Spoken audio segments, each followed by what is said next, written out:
Okay. Squeaky chair. Might be chaotic.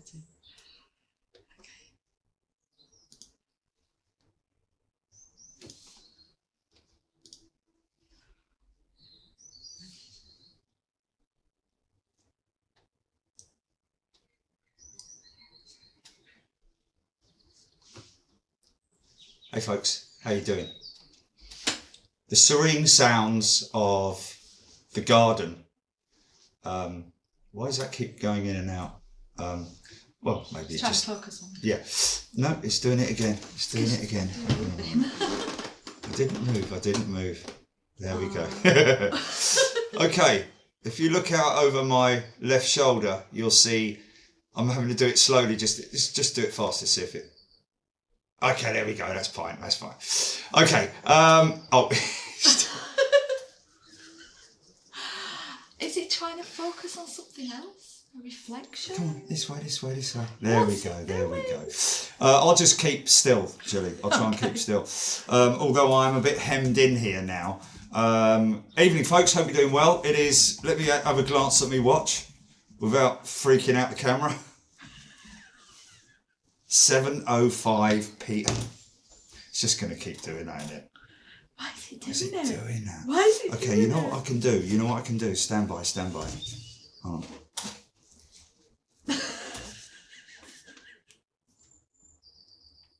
No. Here we go. Wait.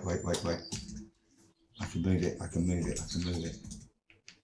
There we go. Now see what happens if I do that. See that and there, and I'm doing that. There. Yeah. It's because it needed them. Oh.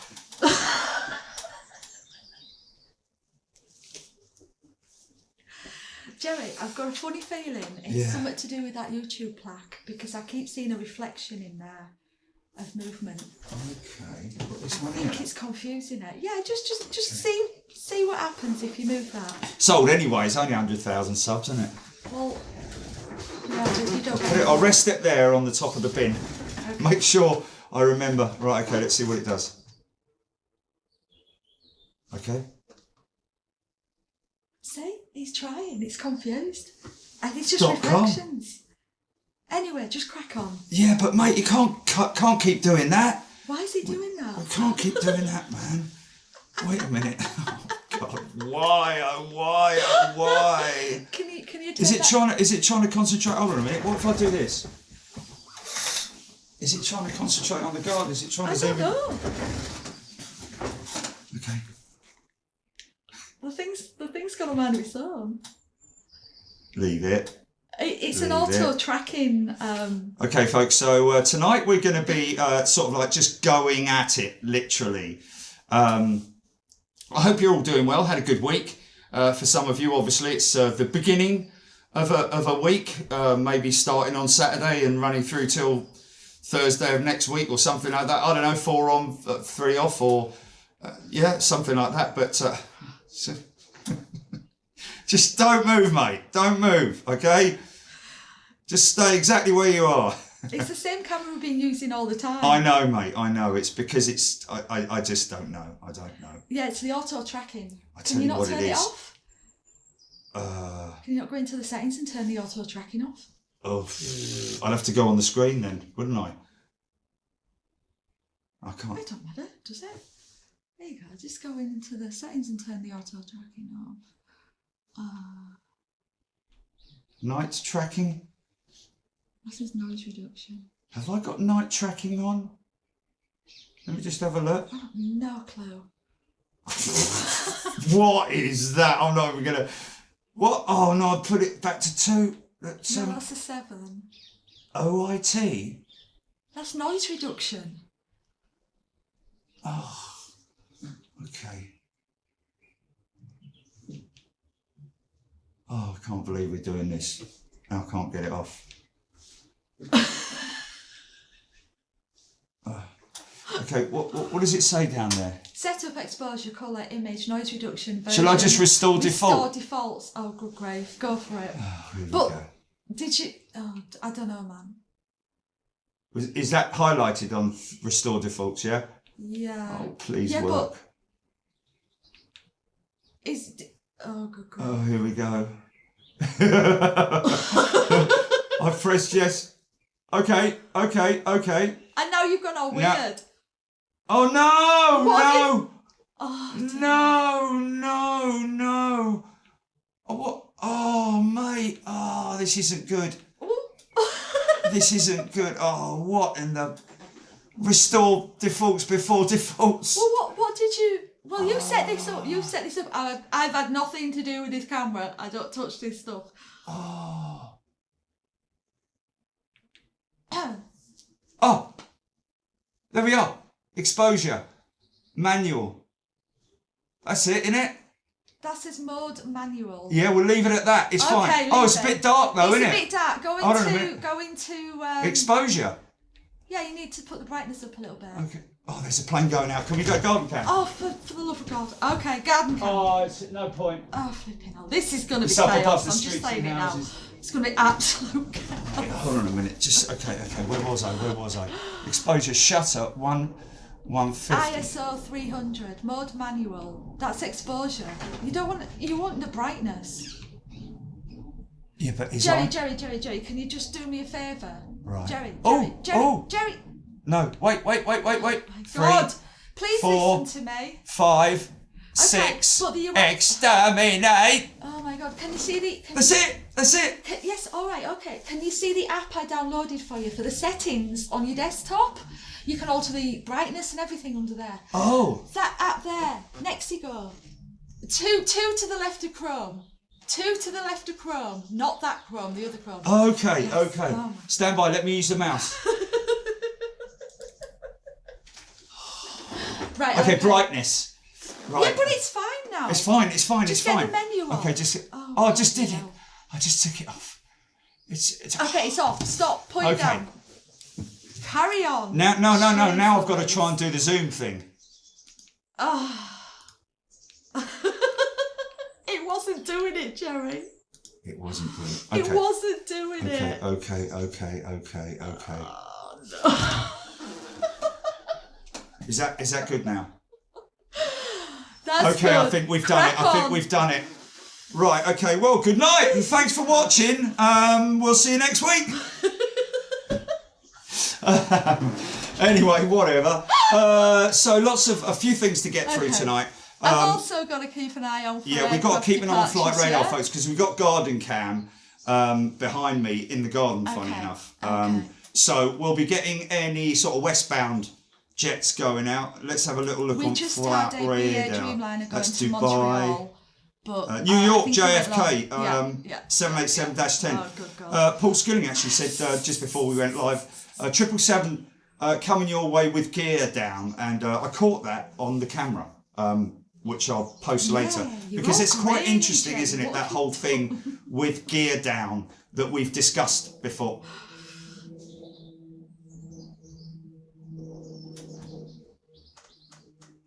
What's that? It's a prop. Are you sure about that? Yes, it is, right over the top. Yeah. I got it. It's a Pilates or Pilates. Pilates, that one. Plate of you've gone Pilates. all grainy. Why have you gone all grainy? So, what? On the video, you're grainy. No, I'm not. Yeah, you are. Am I? I don't know what you've done. Oh, well, that looks all right, doesn't it? Does he look all right? It looks all right, doesn't it, folks? But it'll do. But yeah, keep us posted. Julie, keep an eye out for outbounds. Yeah, westbounds we're looking for, folks. And here's another thing. Whilst we are talking and throughout the show, we'll get some people, and these have to be genuine, folks. These have to be genuine. I live on the B744. South of Leicester, next to the village of whatever it might be. Because today I was driving, and round here we've got the A300, I think the A310, the A320, certainly. I want to know if I'm sure there must be an A340. There must be because there must be at least 1,000 A roads and at least 1,000 B roads in here in England, in Great Britain, in the UK. I think they're all the same throughout the whole of the... What? You increased the ISO and that's what's made the image like it is. You did the wrong thing. I increased the ISO and that's what made the image what it is. Stand by.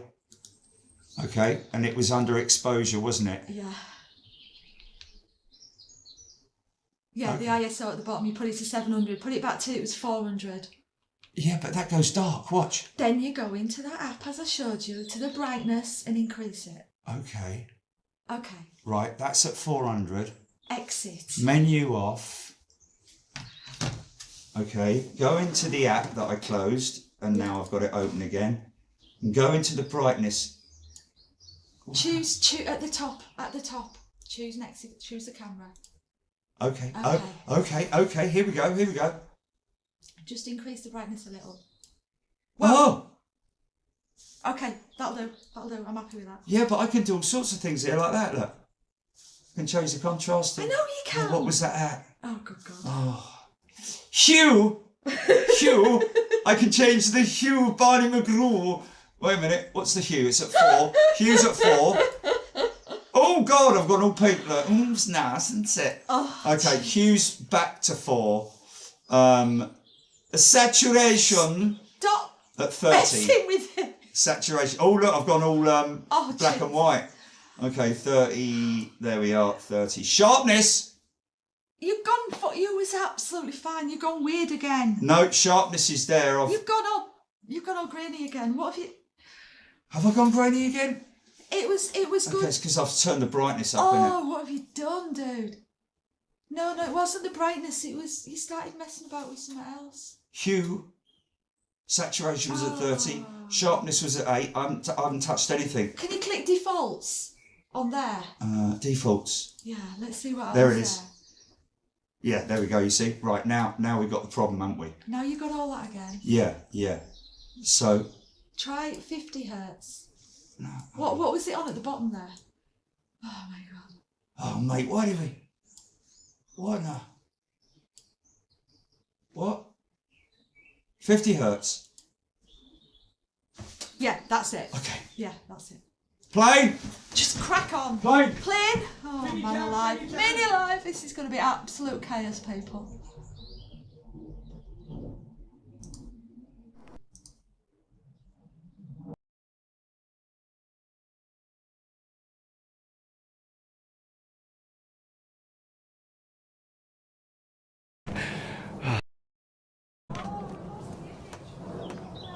No, man. What, the Bond image? Oh, mate, missed that, man. Well, you ran outside.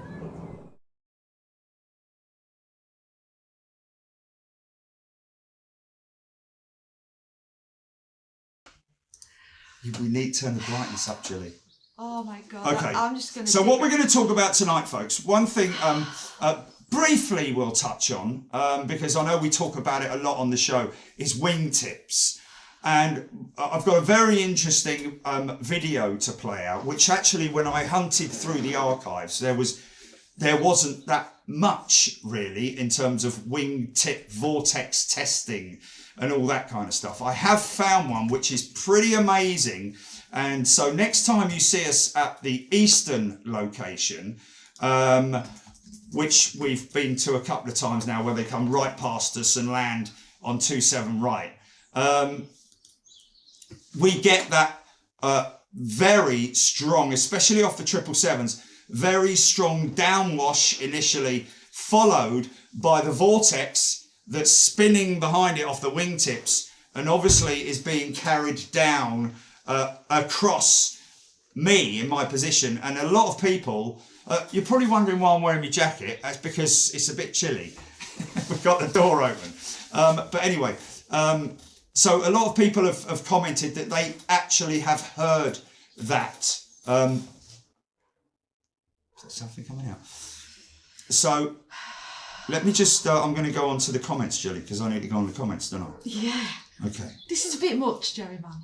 Oh, is it? Why is it a bit much? Why is there nothing in that left-hand screen up there? Just too many things. Too many things for me to do all at once. You know, like when you're going out there, I've got to switch sources and everything. Oh, okay. And you just run out there, and just as I get it up, and then you're back in. you know what I'm saying? Well, I thought we had it all sorted out. We did, but you can't expect me to put outside on. Okay. In like 5 seconds when you've run back out there and back in Okay, again well, then we need to be pre-warned at least 10 to 15 seconds prior to the aircraft's departure. Is that right? You need to go out there, give me 10 seconds to get it switched out. Right, so I need to say, right, blah, blah, blah's happening. You didn't even film anything when you got out there. I know, that's because you didn't get up in time, Oh, said the actress of the Bishop. Okay, that's going to Dubai. That's going to Hong Kong. Oh my That's going God. to Madrid. Oh, there's nothing coming out, mate. It's not working, mate. Oh, hold on a minute. Oh, he's going to Mumbai. Oh, dear. Oh, hold on a minute. Oh, no. Heathrow to New York. There we are. Okay, that's what we're looking out for. I'm operating. India Kilo 777-200 going to New York. Jerry, we've got a Virgin 330 coming at us. 330 Neo off to JFK. She's turning now. You want me to do Go everything? garden cam. Go garden cam. Over. Bloody hellfire. Okay. Well. Oh.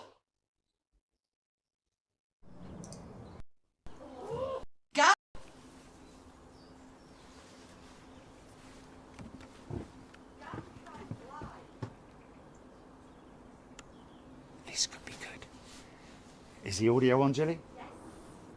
This could be good. Cloud's pretty high, higher than it, I'd say. Oh, I can hear it.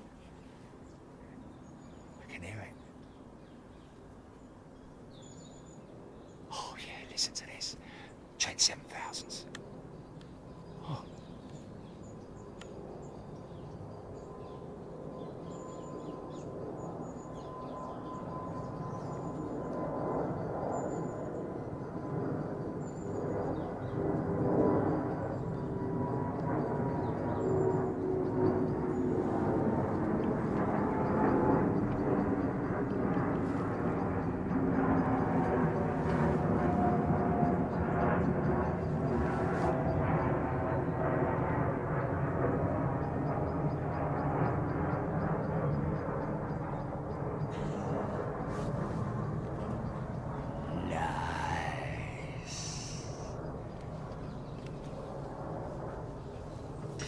Please.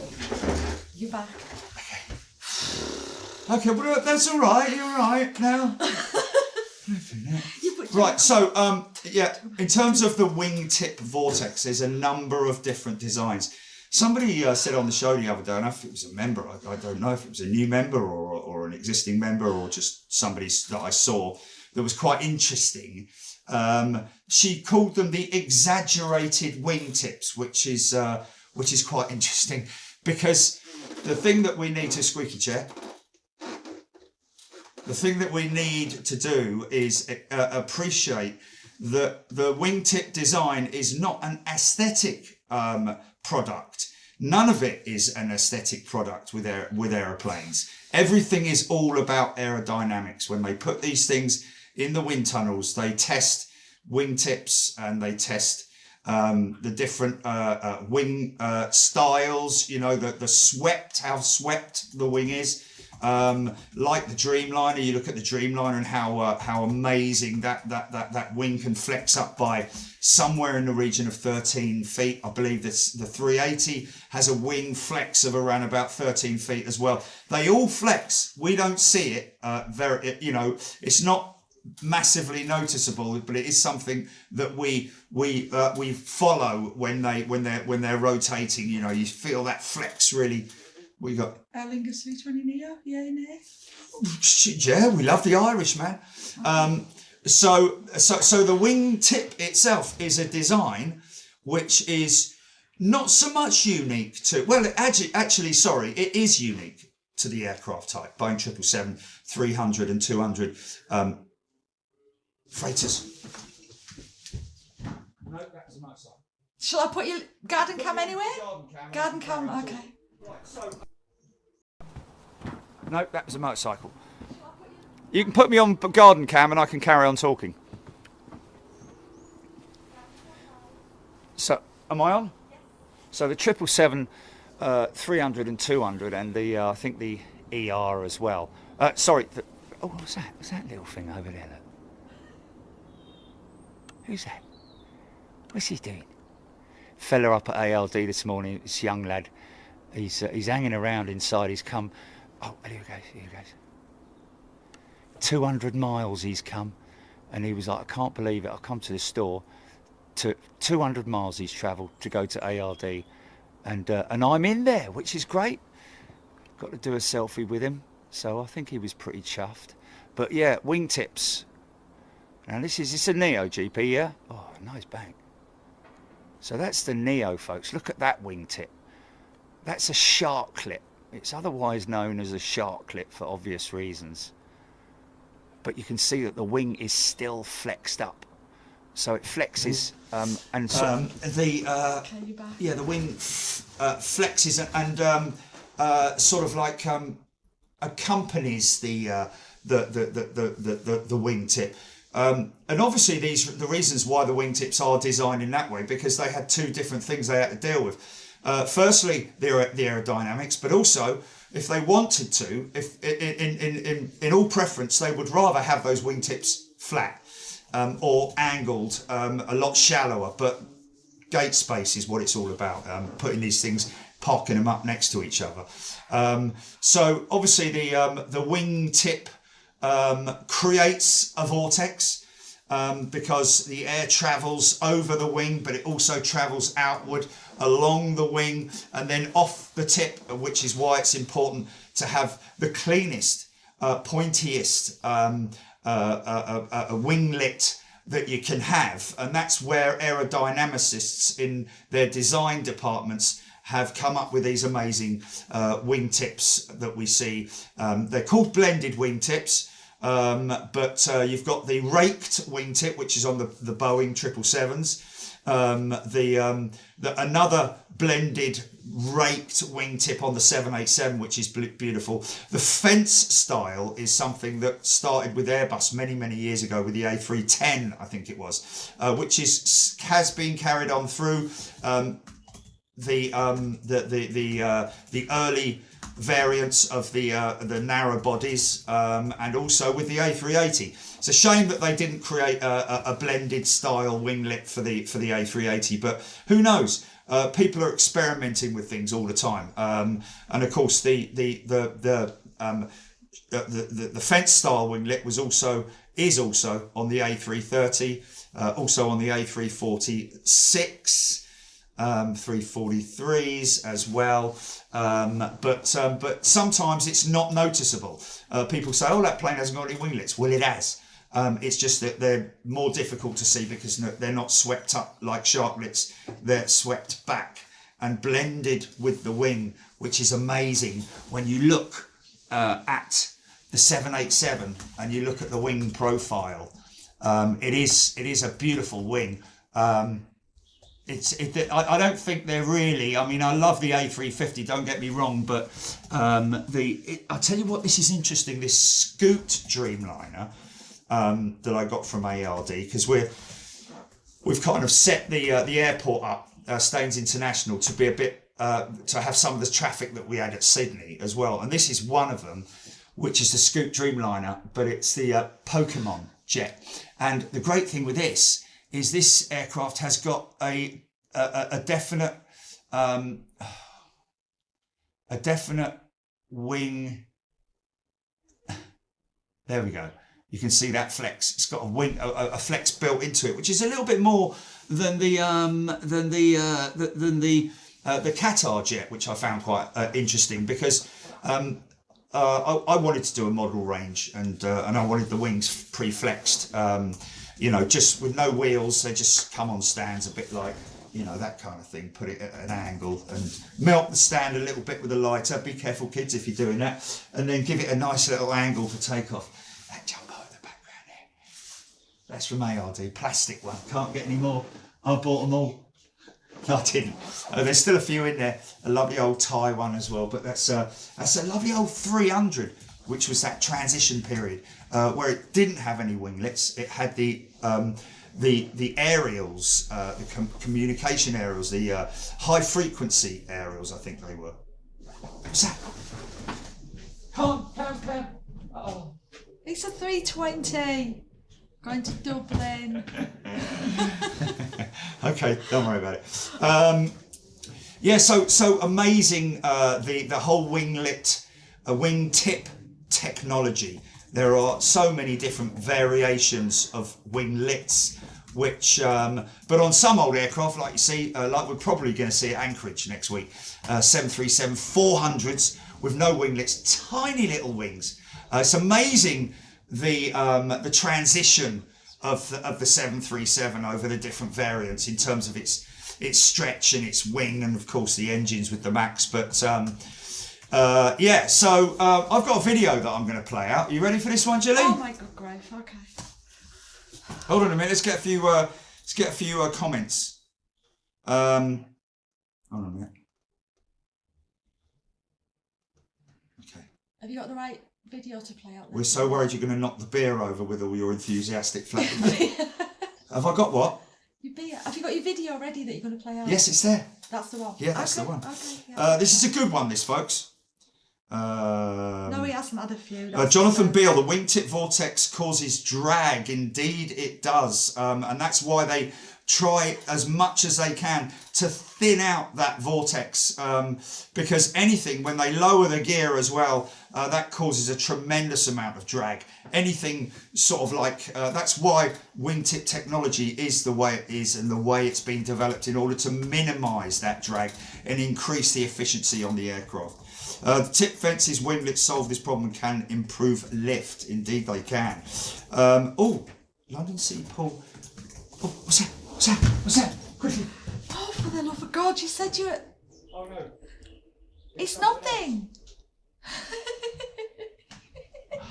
I'm not going to see an Iberia 350. No, or a long triple range. going to Hong Kong.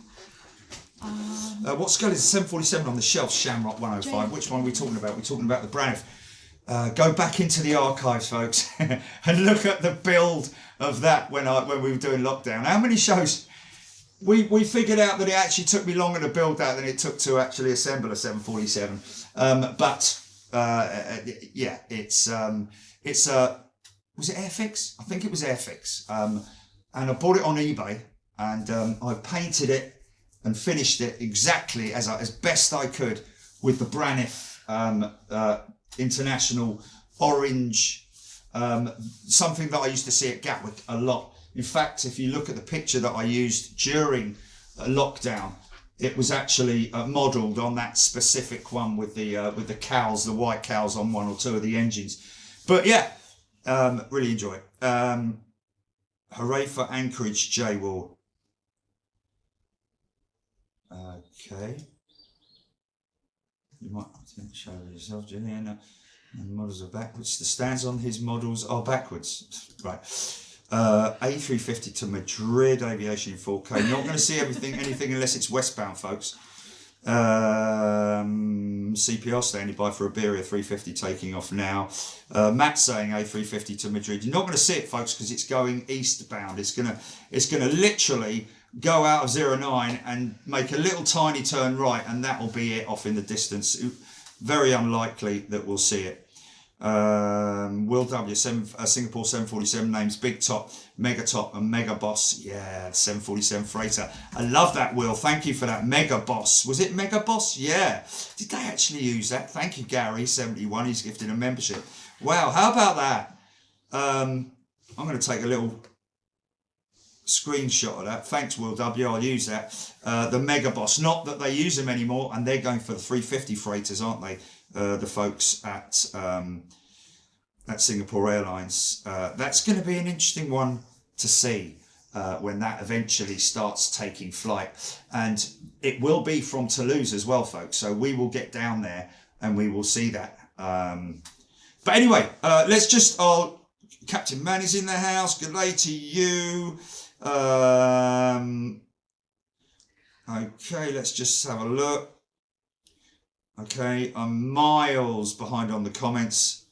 Hannant's Models at Lowestoft has a huge warehouse. You were allowed to walk around to browse the kits. Yeah, you know, the one thing with ARD is they have to be very, very careful on people opening boxes, because people break bits off of them. So, you know, you have to be sort of like serious about buying a model. Oh my god. Oh, that's funny. Emily Aviation, have you heard really about the cool, American Congress having a meeting about Boeing currently? I read something about Boeing this morning. Somebody are saying that they should ground the fleet due to electrical issues, which could potentially cause a blackout of the instruments, or some of the instruments, some of the important instruments on the 737 MAX. Apparently, it's only affecting 79 aircraft at the moment in America, which is tiny. But all the same, even if it's affecting one. But the FAA, I think, have said it's fine. We can carry on with checks, blah blah blah. But there's another part of some committee or something that's saying that they are recommending grounding of the type 737 MAX 8 and 9. Stephen Billings, special livery show. No, it's not. But yeah, we can all. Oh yeah, that good idea. We should do a special livery show. A lot of rubbing down, HGC. Yeah, there was, and the reason for that was because I didn't want to get the. It's got a light. It's got a light underneath it. It's got a light hanging underneath it because I've got a light inside it. Put a light inside it. I don't know if it's going to come on. Yeah, you can't really see it. I'll put it up in the flight deck. But anyway, yeah, the sewing, the rubbing down. Oh, there we go. Look. I'm blind. There we go. Look at that. There you go. The rubbing down over the fuselage. Look at that. Look how smooth that is. So you don't get that line. You know, you don't get that line. And we did have quite a lot of time, didn't we? We had quite a lot of time to burn. So that's probably why I took. During the lockdown. Yeah, during lockdown. Yeah. But anyway, there we go. So when I'm on the A320s, you can feel the plane lurch forward on approach as the flaps and gear come down. Yes. Do you know what I mean? Aviation 4K. Yes. I don't know about lurching forward. Yes, sometimes if they're travelling at quite a speed, when everything comes down together, normally you'll start to feel the slats and the flaps moving together. They'll sort of be the first things that they'll start to extend, and then later on the gear comes down on approach. What's up? Oh. But yeah, you can sometimes feel a little bit of a sort of like, you're not sort of like, oh, flipping heck. But yeah, I know what you mean. No, Nick Gray, BA 777 to JFK in line to depart. Am I so far behind the comments? Yes. Oh, okay. It's halfway across the Atlantic. Just click the blue arrow at the bottom, Jerry. Yeah, but I go through everyone's. Also looking at grounding all Dreamliners, Jeffrey Harvey.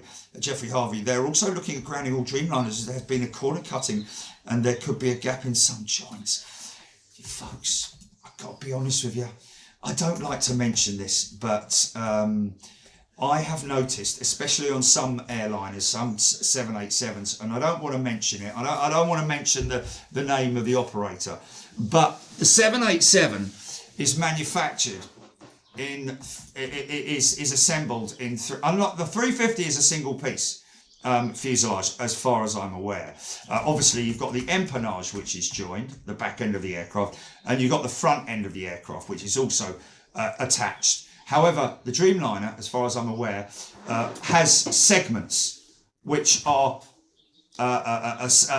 attached together. Now the problem is that those segments are actually manufactured at different places.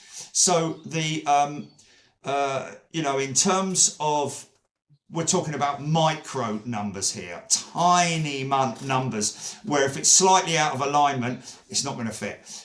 You sometimes see these segments being joined in online videos and stuff like that, which is a very slow and laborious process because they have to get everything to line up absolutely perfectly. But I have noticed on some Dreamliners where you can clearly see the join. Now, as far as I'm concerned, the join is supposed to be flush, absolutely flush. It's not supposed to be slightly out of alignment, you know, like that, where you can see one section is slightly higher or lower than the other section. They're supposed to be flush. I'm just saying that I've noticed that on quite a few Dreamliners. They're obviously checked. They have C-checks. They strip these things down from the inside. They check all the attachments, and that's why they continue to fly. They're perfectly safe, but it's just interesting, isn't it, in terms of assembly techniques and manufacturing techniques, because I believe maybe... No way. I'm not... What's that? Stephen Billings is saying that you just showed the ANA Pokemon Triple. Yes. No, I showed the Scoot Pokemon it's the Triple Scoot. at 787. Okay. Oh, okay. So you're one third right. Look, the ANA Triple's going out. Taxiing out at Heathrow. Oh, wow. Joanna B, I was lucky enough to see the Pokemon ANA jet close in person as exited Turkish Airlines flight. Awesome. I do like the ANA one. I do like it. Don't get me wrong, because they've also sort of like done something with the fuselage and dumbed it down a little bit. It's not so bright. I don't think so anyway. But I really like the Scoot because of the Scoot colours. They sort of like work and they blend well, unlike the blue with the ANA, if you know what I mean. But Susan Chojar, Susan saying, I think they were talking about Dreamliner being grounded worldwide due to whistleblower, saying the fuselage could break apart in flight. Well, I think that's a little bit, over exaggerated. I don't know. Maybe I'm wrong, but if it is,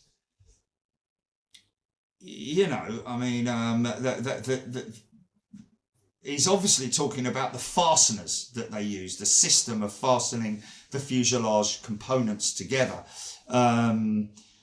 So I don't know. That's going to be an ongoing piece, isn't it? Okay. If you put the central heating on, you can ditch the puffer jacket. Thanks, Graham. Ben Davies flew from Heathrow this morning for the first time in 10 years. He could not believe the scale of the airport. Absolutely mental. It is. When you're climbing up and you look left or you look right and you see, wow. And you're only seeing half of it as well. I mean, other than obviously when you're taxiing out, you're just seeing...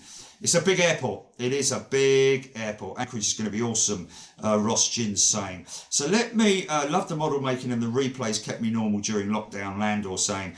Like the DC-9 model, John Grinham. Yeah, it's got 3 ring lights and none of them are on. We've got three what? Ring lights and none of them are on. Ring lights. Oh, dear Lord above. What's them 3 things right in front these of things you that's circular? Yeah, shall I put one on? It would be helpful.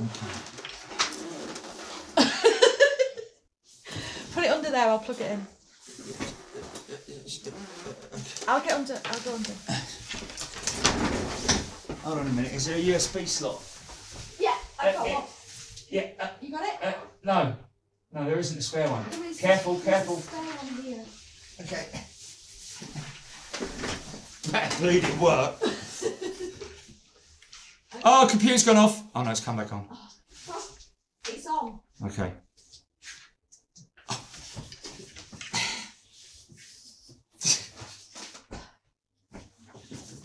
Okay, is that better? Okay. Are you blind? Actually, no, it's all right, isn't it? That's okay, isn't it? Anyway, there we go. How long have we been on? It's been like that? Too long. Paul Donnelly.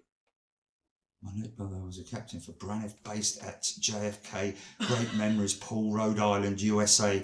Paul Donnelly. His brother was a captain for Braniff. Oh, get your brother to have a look at that. I've got to show you this though, folks. I'm a big one for detail. I did it on my Lancaster, which is lying a little bit broken over there because I dropped something on it. I've left it there because it looks like it's skidded off the end of the runway and torn the engines off and all that. So I've just left it as it is anyway. But the detailing that I'm always a big fan of. If you look, can you see the tail there? Can you see the tail? Yeah, there we go. Can you see all the dirt and the oil and the grime and all that sort of stuff? It's perfect now. Okay. All right. No, that's good to know. Yeah, That's good to know. Just leave that light on. But there we go. The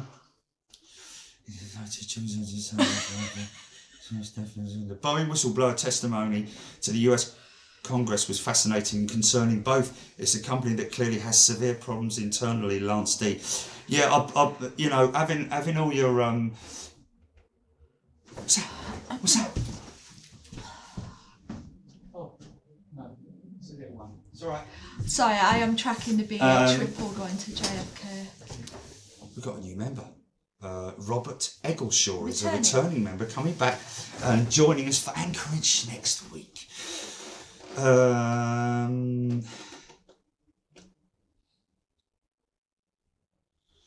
Interesting. What happened to showing us the aforementioned video? Yes. Oh yes, the video. Sorry. Okay. Make sure that 777's not coming out because I don't want it happening halfway through. How long's this video? 3 hours and 40 minutes. No, I'm only joking. It's 36 seconds. Oh, yeah, we're good. Okay, so watch this, folks. This is basically a test they did many, many moons ago when they probably were testing. NASA work very closely with Boeing, and I think NASA have been responsible more for all of their wingtip designs on Boeing with Boeing. So this is obviously a very old video of, and it's really cool. So they've used dyes and everything on a tower, and the aircraft. It's the winglet is actually not attached to a 747. I think it's attached to a military jet or something like that. But have a look, and we'll talk about it. Shall I hit go? No. And you can take over, okay? What do you mean I can take over? The mouse. Okay. Go. Right. Okay. Ready? So, can they see that now? Are they looking at that? Yes. Okay, can I just say that this is from Radgavdgak Vortex. No, it's not. In fact, I'll tell you what, he's used it on his channel, but it is actually from NASA Armstrong Flight Research Center. And so links will be in the description. And the links will be in the after description, the video. folks. So wingtip vortex test over runway 18, 747, Dryden Flight Research Center. So this is obviously very old. Doesn't say when it. Share is squeaky. It says November the 8th, 1979 there. Oh yeah. Oh, God. Well, there was a big line in front of it anyway, whatever. But yeah, from November the 8th, 1979. Just let me do this quickly. We'll get on with it. Oh, okay, I'll play it. Sorry, Here but we go, there's 777s rolling, that's all. Why can't I hear it? You can't hear it? I can't hear it. There's no audio playing. You muted your audio on YouTube. Have I? Oh, for God's sake. Oh, it's on a 747, sorry. There's no audio, Jerry. No, I know, because I've paused it. Okay. Here. There's the mouse.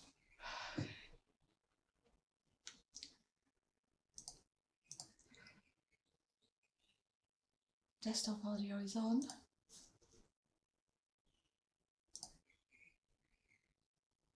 Audio should be fine. Oh man, really? There's no audio playing out of you. Oh man. What have you done? We had it all perfect. Well, anyway, Man, we're gonna miss they the can hear me. They 777. can hear me, can't they? So we'll just play it because this is just amazing, folks. Here we go. Here Yeah, we go. there's just going to be no audio. There's apart just from not going to be yours. any audio. Watch this. It is a jumbo jet. Sorry, my apologies.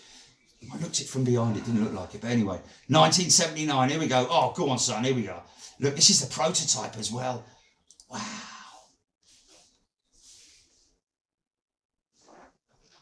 Oh yeah. Oh no, hold on a minute. This is a separate one. Oh, look at that. Look at that, man. Look. Yeah, but there is another. There's another one. Wow. But we've seen that. We kind of see that.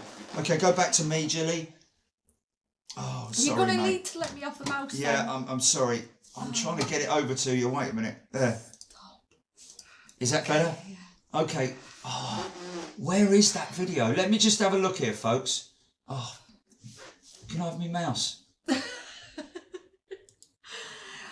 This is problematic. Why have you got no audio all of a sudden from YouTube? Because it was fine before. Now it's working. Now your audio's Wait, working. wait, don't do anything yet. Yes, it is now working. What did you do? Why, Oh, here we are, here it is. That's why I thought it was a military jet, because this is a separate video. Are you ready? No, because you're going to miss the 777. Okay, we'll get the 777 and then we'll come back to it. Has he gone too long? Has he gone too long? Oh, he might have gone too long, yeah. We might get it long range. Stand by. Go to garden cam, GP. Okay.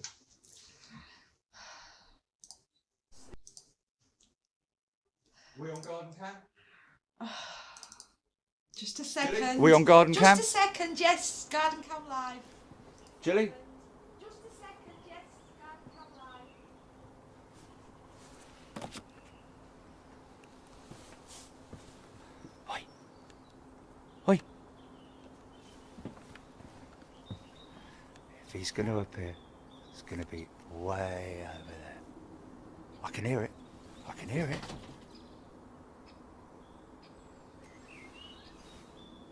Blackbird.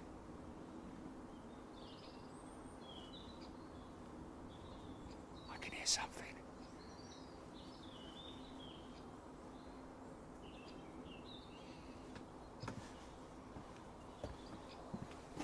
Has it gone, Jilly? Jilly? Has it gone? Yeah. Okay. Here we go then, folks. Right, hold on. Yeah. Sorry, can we just do an audio check on that play out? Can you play it, Yeah, stand by. please? No. Very weird. They maybe haven't got any audio. Can you try another one? Oh. No, you don't have to do that. You don't have to do that. Just open another tab. Oh. No. That's super weird. And that's There. audio. Now that's working. Okay, so it just doesn't have any audio on it. So there's no audio. There's no okay, audio well on it. that makes sense. Okay, this is the okay, folks. This is the one. Now this is where you see that, you hear that swirl. It sounds like a freight train or a tube. If you've ever been down in the tube station at midnight. Stop looking over there, Jerry. Look over there. The camera's over there, mate. Yeah, no, it's not. But anyway, here we go, folks. This is obviously a C5 Galaxy. Can I play it, please? Well, I need to transition you for them to see it. Okay, go on then. One thing at a time. Now it's yours. Okay, Take it right. away. Oh, jeez. Look at this. Look at this. Watch. Watch. Here it is. So imagine me down there on that white truck there filming. Look at that, man. That's what I get when I fall in love. Oh, no, he's singing. Look at that, man. Isn't that nuts? That's what is behind. Okay, back to BGP. That is what is behind every aircraft that we see, folks. So pretty amazing, eh? Pretty amazing. You've got video playing. Oh, okay. You can use your space bar on it. Okay, yeah. Oh my god. No, I didn't do anything. You did, you just moved it. Oh yeah, okay. No, look, it's back where it was. Okay. Okay. All right. Oh, I this can is close that absolute as well chaos. now. Okay, so GN man, Boeing 777 on its way out. I need to go down to the bottom. Did caution, weight, turbulence. Yeah, lots of people amazed at that. Blimey, crikey, Deborah Shirley, Steph. Pretty amazing. Vicky Denning. Oh, that was a C5. Aaron Thomas. ANA Pokemon livery is still on the ground waiting to line up. The one that took off was BA. Yes, John Grudham, there is a lovely moon out there and we can get it. Yes. What was that?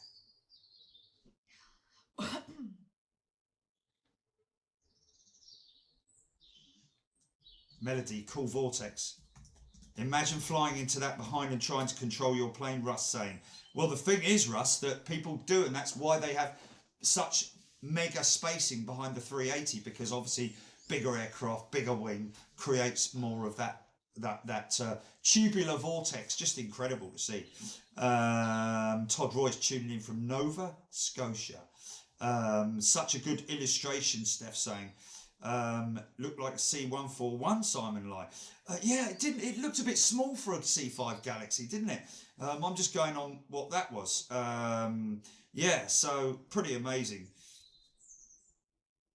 And yeah, you don't want to be behind something like that. And in the past, they've had situations where an aircraft has become so unstable that it's Oh my lord! What was that? I don't know, because I got nothing on radar. Okay, put garden cam on, Jill. Oh, flippin' Mike!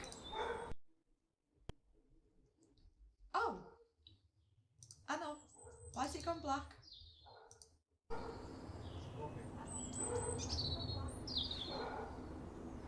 So Robin, look,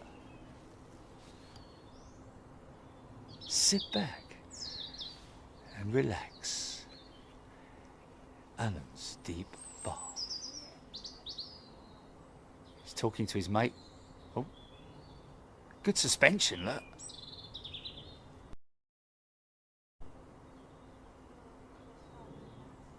Is that something going on? Beautiful, man. You can hear him talking to his mate.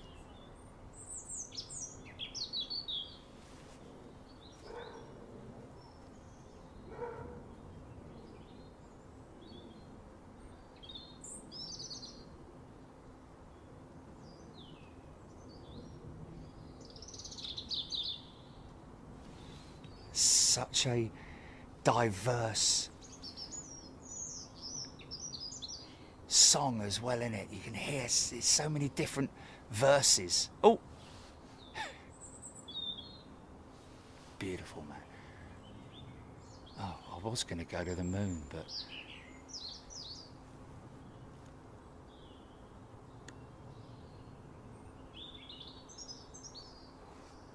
look at that.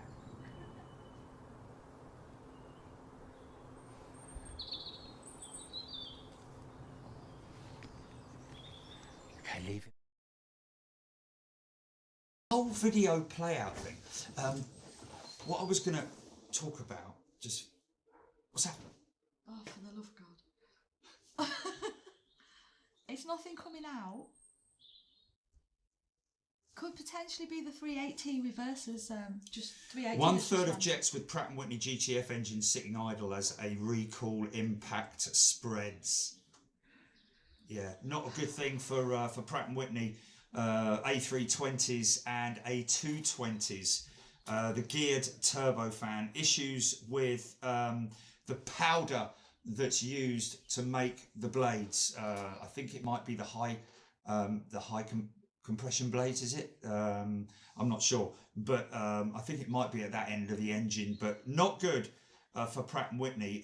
Not only that, but looking at some of the numbers down here, the vast majority of stored jets are Pratt & Whitney PW 1100Gs powered A320 Neos and A321 Neos.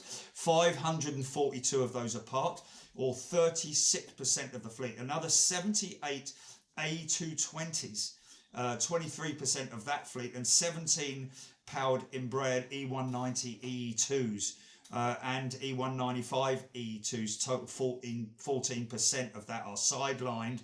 Absolutely insane. One of the amazing things that I did read down here was that apparently it takes them about nearly a year to correct it.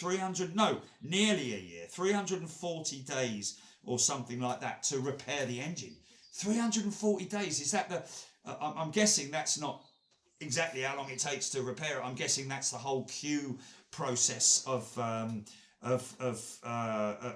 customers. It could take up to 340 odd days. Crazy.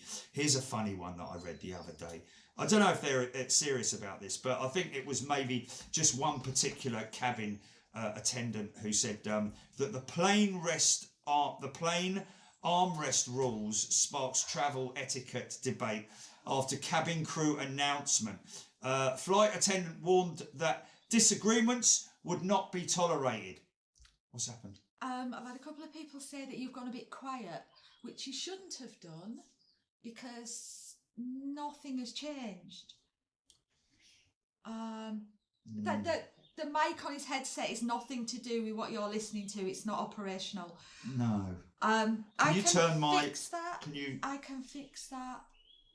Oh, that's really interesting. It's at max. No. It's changed. Cheers. What you've done this? I swear to God, it should be 300%. I've done it. You must have done when you were mousy. Stand by. I haven't got. Stand by. Can you type 300 for me? Uh-oh. That's that should fix it. 3,006%. No, it's not. That should be fine. Stop. I'm going to close this down. Oh, percent. It was on 300 and it should be fine. Okay, now. let's just check if that's better. Why are people saying no, Jerry's not quiet? He just said he was quiet. Oh, this is... Jerry's volume hasn't changed. Oh my God. Okay, let's just leave it. People will say that's better, if it's whatever. Too loud, I'll So knock a it United down. Airlines flight attendant has sparked a heated debate after announcing the rules to officially allocate armrests within rows of a plane, according to passengers on a recent flight. The announcement, which came before takeoff, reportedly clarified that all passengers should use the armrest on their right or left side, depending on the side of the plane. So if you're on the right-hand side of the plane, you use your right-hand armrest. You don't use the left-hand armrest. I'm always like that. I'm not like... I'm sometimes like that. The thing is that the armrests on most of these modern jets is only about 300mm anyway, so you're sort of like fighting for the back end of the armrest or the front end of the armrest. But the reason why they've done this is so that all people who are sitting in the aisle seats, when they sit like this, I've had people sticking their feet out in the aisle and everything, you know. Obviously you can do that when you're on approach and there's no one walking up and down the aisle, but don't do that, man. Just don't do it. You look stupid anyway. I did it once and I looked like an idiot. But just, you know, sometimes if you've got to stretch your leg, you know, maybe you can do it for a couple of seconds, stretch it. Get up and have a walk around. That's the best thing to do during a long haul flight. Anyway, so what they're worried about is somebody leaning in like that, you know, into the aisle and banging against the trolley that comes down the side. Well, the thing is that if I'm sitting in an aisle seat, I'm always aware of that. I've got my arms tucked in, kind of, you know. Especially if they're serving drinks or serving anything, you know, you're not going to be like, that's more like it, yeah. You know, you're not going to do that. Nobody does that, do they? So someone obviously has tried it, and it came down with a load of old whatever from the passengers. Onboard passengers were posted to Reddit. This was the first time for me on my current flight. Flight attendant made an announcement right after boarding to clarify who gets to use which armrest on flight. To my surprise, he was very emphatic that no person gets two armrests. Armrest, please. Excuse me, sir. Are you using both those armrests, sir? Really?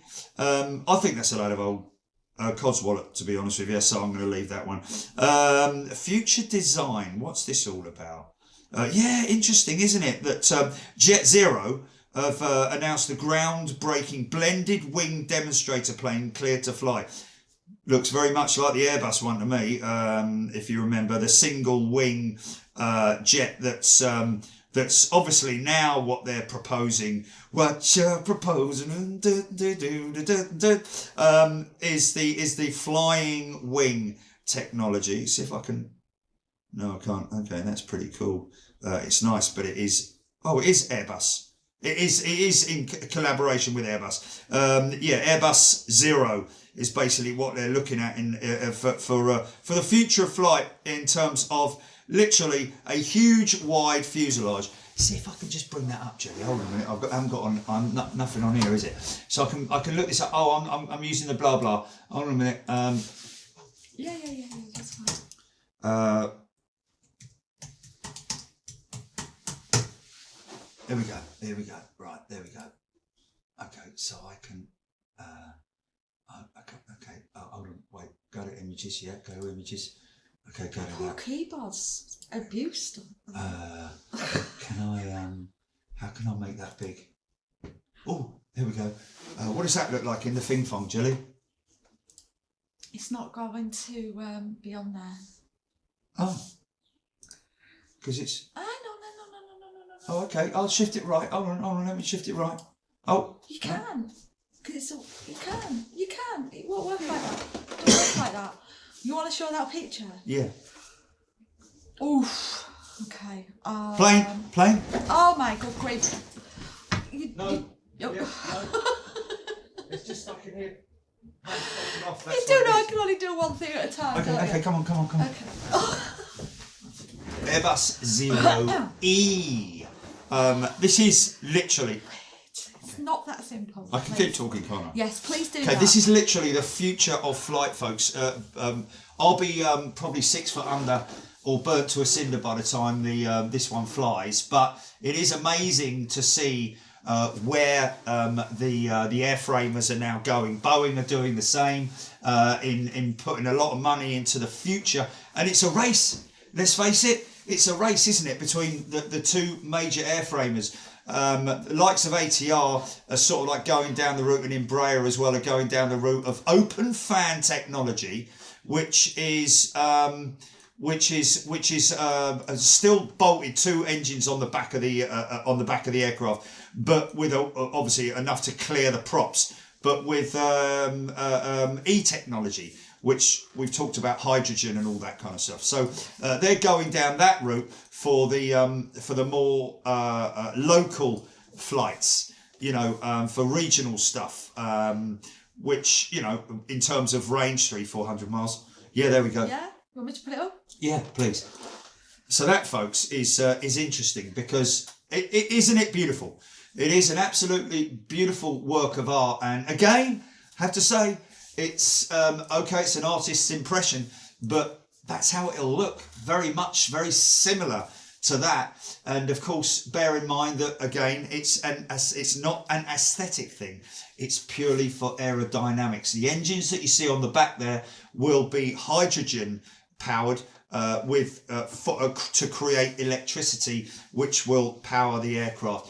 I'm not sure of numbers that we're talking about there, but if you look at that and then you figure out the size of the pilots in there, I'd say that's potentially depends on the layout of the cabin inside. You probably have like 12 across either side or something crazy like that, nice and big and deep, and a wingspan that will be enough to land at current airports. They're obviously not going to overstep the mark there. But it's a beautiful piece of technology, and I love it. Okay, GP, you can drop that one. Thank you. So yeah, good for them. CNN getting on that story, and other news channels getting on it. The unfortunate thing that we have these days, isn't it, is our news is so diluted with all the other stuff that's happening in the world, all the horrible stuff, that we don't get to see the good things that are happening. What all these amazing people are doing, working so hard at getting the future of the technology ready for meeting those zero emissions or low emissions, or it's a great shame that there's so much other stuff that's interfering with what we want to really get on with. World's third longest scheduled Airbus A320 route by distance, simple flying, 3,273 miles. The world's new third longest Airbus A320 route. Uzbekistan Airways has launched the world's third longest scheduled Airbus A320 route by distance from Tashkent to London Gatwick, covers 3,273 miles each way. Longest services from Moscow to Demodov there in the Russian Far East. But yeah, that's what's that?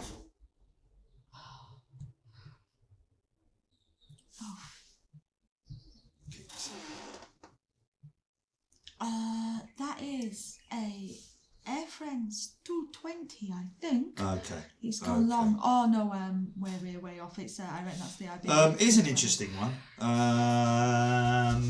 Let me just see if I can bring this one up.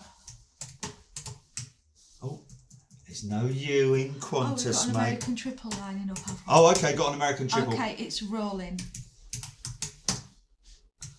It is actually a shame they're not on 2.7s. It would, at this time of night, it's better for 2.7s. 09s you want earlier in day for all the American traffic.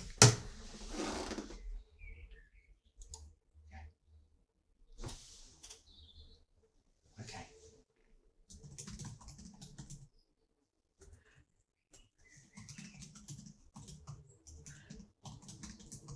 Oh, yes, Quick. No. Is that it taking off? Yes. Okay. Yes. I'm going to stay out here for this one, Jim. Okay, so I'm putting go garden cam, yeah. Gold, Oh, love a gold. Give me an altitude. Go garden cam. Give me an altitude, GP. Oh my God, there's a fire in my garden. Oh, okay. Where's that cat? Is he on Mousy Watch? We're going to get this one, folks, in all its glory. This is going to be good. Just don't go long. Please don't go long. I'm not bringing my phone down.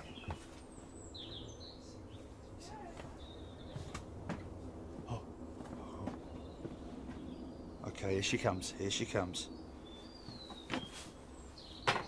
So she needs to do a full right back. Oh, by the way, folks, I got a message, and I'm not going to say who, but Emirates pilot, 380 pilot, who was given clearance to take off just before the rains hit. They basically they were very close to being cancelled, but they made it out. And the crazy thing was that they had to do an immediate left turn and climb to 4,000 feet ASAP to miss the Burj Khalifa. No? Oh. Yeah, but amazing, man. Amazing. They made it out.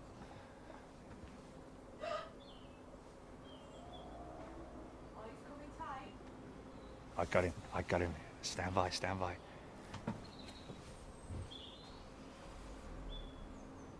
Oh, I can hear him.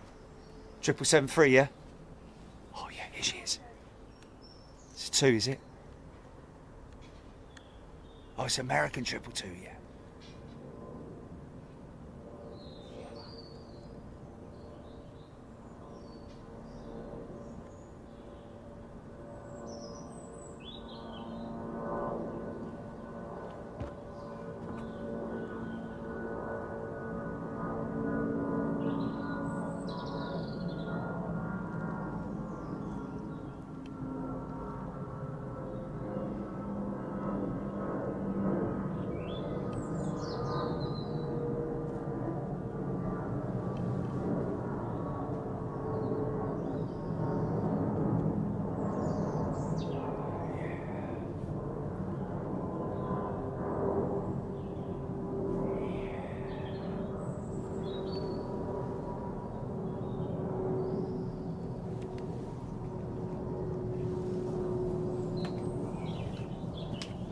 It's cold every time I come back in. It's freezing. Flipping heck, mate.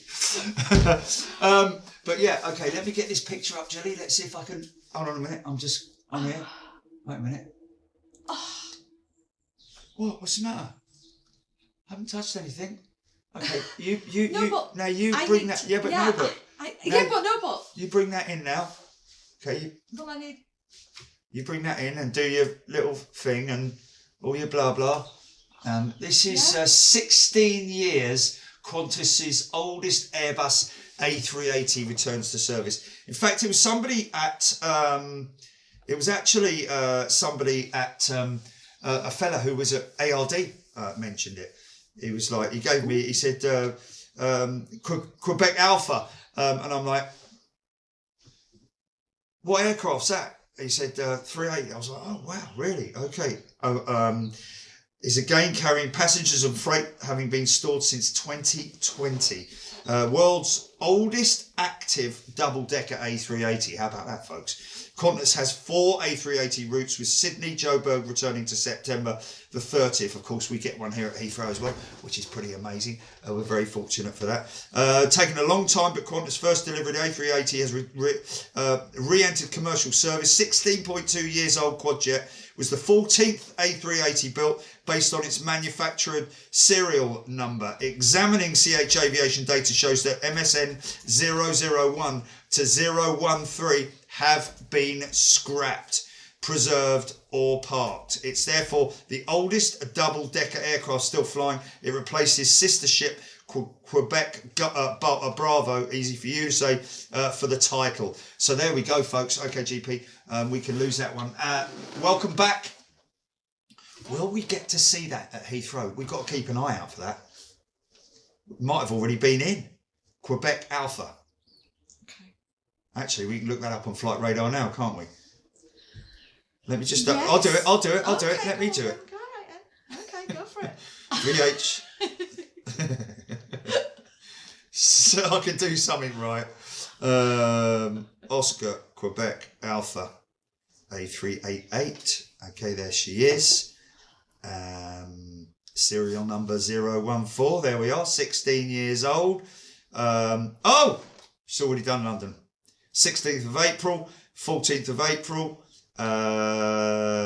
Okay. Nice. Sydney, Los Angeles, Melbourne, Los Angeles. Okay, so she's done 2 flights into London Heathrow. In fact, more recently than 14th of April and 16th of April. So we'll look out for her. We've got to look out for that, most definitely. So that's quite interesting. Oldest quadjet, A380. Really good to see that. I did read an article today that apparently quite a lot of aircraft manufacturers are going to the boneyards and taking, breaking apart aircraft that are either, well, they're parked or they've been retired, or in order to reduce the footprint of manufacturing spare parts. So flaps, slats, elevators, undercarriage, engine cowls, all that kind of stuff that on aircraft that are still around, and there are quite a few modern jets like 787s in these boneyards, believe it or not. We mentioned this the other day, didn't we? About the de-icing strips, which these guys have come up with. Let's just have a look at this. Oh, mate, all right. No, we don't want that. What's that all about? What's that? Oh, okay. Air Canada preps to test new electric de-icing system this winter. Air Canada will test a new aircraft de-icing system later in 2024 that is environmentally friendly and should reduce travel time. The company's CEO, Michael Roslow, unveiled the plans during Air Canada's recent Investor Day. It uses heating strips that melt the ice instead of having it removed during a stop at the de-icing bay before takeoff. This will not only save travel time, but is expected to yield environmental benefits with less chemical de-icing and reduced fuel burn. My big question about that is the strips themselves. They obviously have to be very efficient and they have to be very hard wearing, made of a very robust material, and also how are they going to be adhered to the wings, because it's obviously a retrofit thing at this stage, is it not? If it works, they may incorporate it in wing design in the future. I don't know. It's a Boston-based company. De-Ice spun out from Massachusetts Institute of Technology in 2015. The company's engineering team has developed a technology using high-frequency electronic currents to de-ice aircraft without the use of chemical-based fluids. I can see all of that. I understand all of that. I just don't see the attachment, the whole process of attachment, because they'd have to be quite thick. Well, not quite thick, but in modern day cars, in fact, somebody mentioned their 1980 Ford Granada or something the other day that had them in the windshield is incorporated within the glass manufacturing, and they have that obviously on all modern aircraft and so on and so forth, is a de-icing system where you just flip a switch and it warms the screen, more so for fogging and all that kind of thing, but in terms of de-icing it does work to an extent, but I'm talking about your windshield at home. But in terms of de-icing, in terms of the strips and how they would be attached, because obviously they have to be attached to the flaps, the slats, the wing surface, all as a separate component as well. So it's quite a fiddly thing I can see happening here, and it might go down the route of the three-pronged. I wonder if I can find that. Hold on a minute. Let me just have a look at this. See if I can find it. High fly three-pronged winglet. Bing. There it is. Julie, I've got another one to show you. For you to look at. So this is a design that High Fly were playing with. Wait a minute. I know. Okay. Calm down. Take it easy, guys. All right, calm down. There it is. High Fly's trial innovative three-pronged eco wingtip on its Airbus A330. I don't think it ever did. This is one of those things that sort of like never happened. It's extremely bright. It is extremely bright, isn't it? I could probably That's that monitor, isn't it? Well, no, I think it's just a very bright picture. It looked at it, said it on the thing phone. Do you want me to have a look at it? Oh, no, can they see that? Yeah. Okay, can you shift it up a little bit to see the undercarriage? Just kind of like get an idea of... Oh, okay. Yeah. Give me a sec. Yeah, take the High Fly bit out and just move it up till the whole picture's showing. Yeah, there we go. Oh, left. Oh, no, that's good. Yeah, that's fine. Okay, so this is obviously quite some time ago, May 31st, 2021. Never happened. I always remember messaging High Fly and saying, wow, really interesting to see what you're doing here, because they look like primary feathers on the wingtip of a bird of prey, and I'm guessing that's what they've been modelled on. But obviously the cost of manufacture, retrofit, all that kind of thing,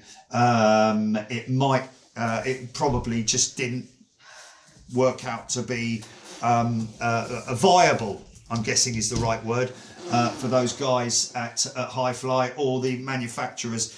So I'm kind of thinking that this might go the same direction as the shark skin technology that they used with Lufthansa, with Technics, wasn't it? Lufthansa Technics used the shark fin technology. It did work, but it was the application process and the cost of that versus the time that the aircraft will be on the ground, etc. It just didn't work out. So there's obviously been quite a few things over time that have not actually come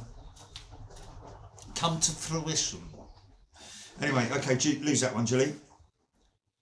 Now, here's an interesting one that I have to say that these guys at Simple Flying put this up on April 10th, 2024, which was something that we had already discussed on the show. Lufthansa's fleet in 2024 has seen growth and diversification with recent additions like the Boeing 787 Dreamliner. The German flag carrier CityLine subsidiary plays a crucial role in providing fleet traffic to Lufthansa's mainline fleet, featuring 53 aircraft. Lufthansa's future plans include launching City Airlines in 2024, expanding its fleet with Airbus A350-1000s and Boeing 777-900s. Well, all of that, blah, blah, blah. This is interesting. Listen to this for a fleet. And as far as I'm aware, oh wow, hold on a minute, that's the air. Wow, yeah. So in terms of any airline around the world, I think this is the airline with the most amount of aircraft in their fleet, operational in their fleet. 23 A319s, 52 A320-200s, 30 A320neos, 17 A320-100s, 37 A321-200s, 17 321neos. That kind of stuff is pretty much standard amongst the likes of BA and all that kind of thing. I'm not sure if that's, but this is where it gets interesting. 10 A3, and remember that a lot of airlines dumped so many aircraft after the pandemic, or took the opportunity to send them back to the lease companies to save money.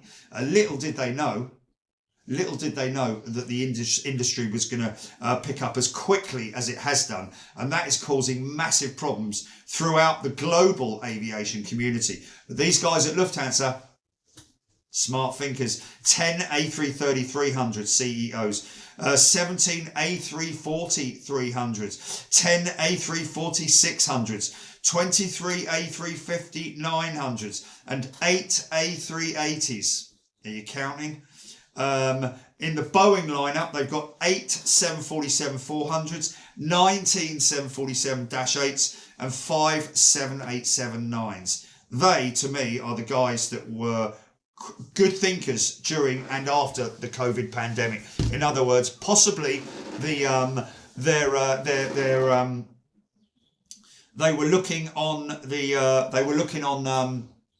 at other fleets and seeing what they were doing, and maybe they just stood back and went, well, let's just hold on a minute and see what happens after the pandemic, and then we can make our decisions from there. But very rapidly the industry came back, and they would have probably talked to the manufacturers, to Boeing and Airbus and Embraer, and said, what are your numbers looking like at the moment? And they would have turned around and said, well, mate, we've got a big problem with raw materials to start with. Manufacturing is going to be put back, I can assure you. We're going to be having probably 3 or 4 year delays, I'd imagine, for aircraft deliveries, on top of what we've already agreed. And they were like, whoa, hold on a minute. Well, what can we do? Can we keep our existing fleet as much as we possibly can? And they've looked at all the numbers, they've looked at all the aircraft, they've gone, well, they're all airworthy, they've still got lots of years left in them, let's keep running them. And they have done, and look at what they've done. British Airways, a smaller fleet, I believe, but well, I don't know, actually, it might be bigger. But in terms of them having to lease aircraft, of course, Lufthansa are going through the Pratt & Whitney issue at the moment with their 320neos, and also the potentially Dreamliners in the future, but we don't know about that. But anyway, interesting to see what's going on there at Lufthansa and other. Anyone live on any of the B or A roads, Gilly? A300, A310, A320, A390, A319, A318, the A318, that's down here, isn't it? The A330, the A340. And there's a Virgin A350 going to JFK, just rolling now. Okay. So anybody, have a look on the comments. Anybody live near or on any of those major A roads, starting with not A30. It's got to be A300, it's got to be an Airbus number, and also Boeing. The B747, do you live near the B747? The B737, the B727, the B717, 787, is there a B777? A B road? Thousands of B roads, there must be. It might be a little quarter-mile link road between one thing, and it's the B777. Oh. No, you're all right. No, it's just rotating. Garden cam, Gilly. Please. Garden cam, Gilly. Please.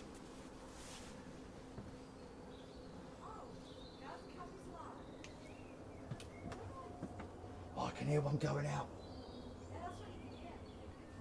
Is that it? Oh, I can actually hear that going out. Listen to that. Just the M25.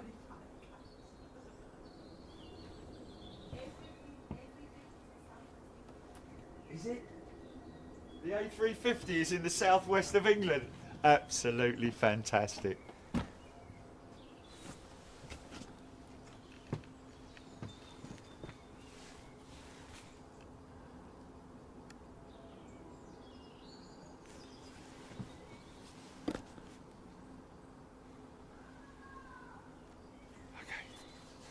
So, yeah, Anchorage next week, folks. Sunday, we are potentially looking at 09 operations.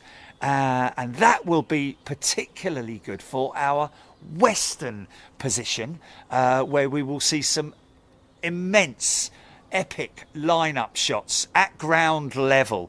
Remember, all of our other lineup shots that we've got are sort of like from above, which is good. So we've got all angles covered. Oh, there she is. Oh, come on. Focus, girl. Focus.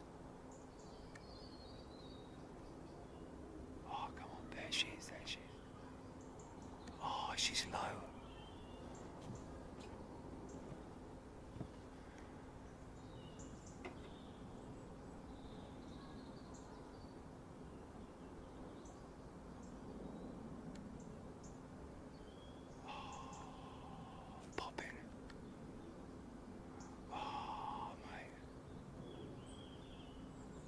Those lights. The strobes are too much. I'd have to move to that, wouldn't I? Let's see if we catch her there.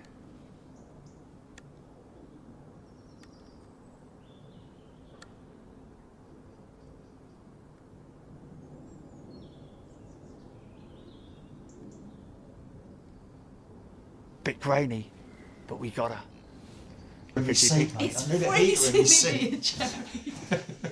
We can shut the door in, I guess, couldn't we, really? Oh my God. There's a great big breeze blowing in you. It's a bit like an Embraer E195 toilet, isn't it?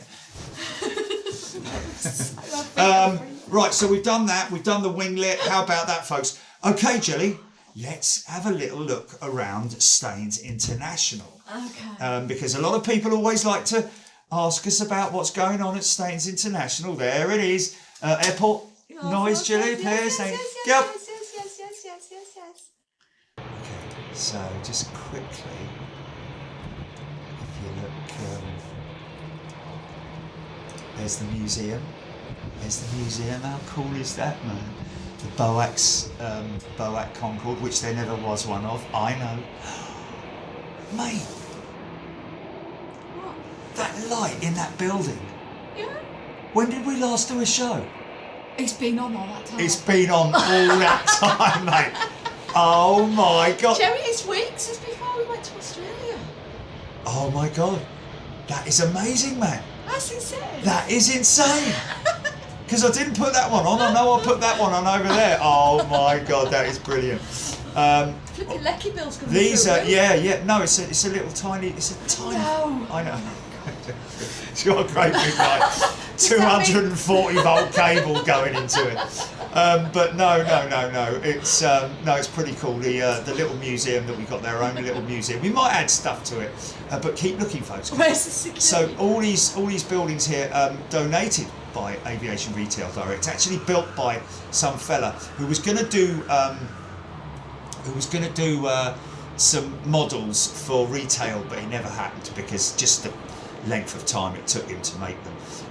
BA's 777 in town. Now that's gone to remote stand, as you can see, and this is kind of like what we were doing with Australia, isn't it? So let's just do a little bit of a zoom in there, see if we can go up there. Oh yeah, look at all the little cars and stuff, man. How cool is that? I tell you what is one that I noticed earlier on, that I set up. Okay, I set it up, but it's pretty cool, isn't it? Airport, of course, ARD. You can get those at ARD. Oh, is it going to turn right? Okay. Whoa, easy, son, easy. Okay. What? You're looking at this instead of your camera. Emirates Heathrow. Well, I can't look at my camera and look at that. I have to look at the. I know. But there's your Emirates 380, which is more or less at every airport. Qatar Dreamliner there, nose to nose. We have a bit of a face-off here between. Oh yeah, look at that. There's an Aussie carrier. These are different scales as well, folks. Obviously, as you can appreciate, that's a 1/200th scale that we're seeing with that little fella there. Look at that. That's an Aussie. Any Aussies out there that notice that that carrier? I think it's an Aussie operator. Great to see the dash Q200, I think that is, with Qantas. It was Qantas. What do you call it? The region. But look at the. A few questions on chat, Jerry. GM Man says, what scale are these models? And Matt Phillips is asking if you can get them all from ARD. Yeah, everything that you see here, folks, is available from ARD. I've made up a few bits and bobs. Those engines that you can see there, which are pretty cool, aren't they? You like that, eh? Look at that. Look. These models are a mixture of 1/400th, which is that Dreamliner, the 346 you see in there. All those models that you see in there are basically 1/400th. The little Q200, that's 1/200th, as is this little fella here. That's a 200th scale as well. And amazing detail. Aviationretaildirect.com, and I obviously got all of the ancillary vehicles as well, the tugs and all of that loading equipment and all that, the catering trucks and all that. That's all available at aviationretaildirect.com. Isn't that absolutely fantastic? And unfortunately, it's playing with the wingtip of that is playing with those engines, I think. Look at that. Look at that. He's towing those two engines across the airfield. How cool is that, man? Yeah, you can see what I mean about the Scoot livery. How much I kind of like it blends really nicely with the Pokemon livery, the colours. A&A's a little. It works with A&A. I love it. Don't get me wrong. Always great to see it. But see the wing flex on that. I think they've put an inbuilt wing flex into it, which is kind of not what they normally do. The usual freighters are in town. The Antonov AN124 is still undergoing heavy maintenance. I think that might be a big maintenance check there. Coletta's 767. All the freighter stuff that you see there as well, those models, all the doors that are open. What's that? It's pinking. Stickers? Pinking. Oh my God. Okay. All right. Let's see if we can do it. I will do it next time. I'm going to buy some pink paint, mate. I'll buy some pink paint. Pinky incoming. Because this is kind of pinky, isn't it?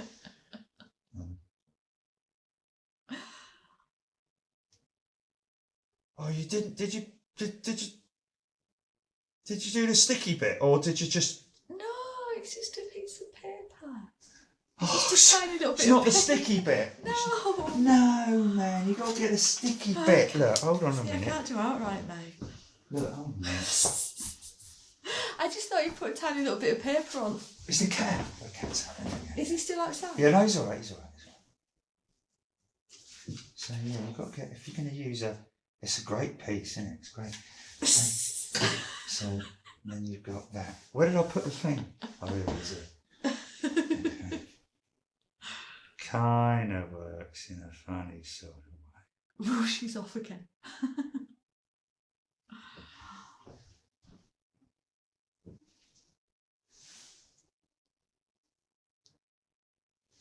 There we go. Pinky has arrived. Should be an opening ceremony. No, just welcoming ceremony. Give him something to tow. Give him something to tow. Pinky's in his house ceremony. The making of Pinky live on. No, I will. Tiny ickle. There he is. Look. Does that work? Oh, where's me? There's me. There's me, look. What was his name, the fella? Oh my good grief. It's a unique. Hey, there he is, look.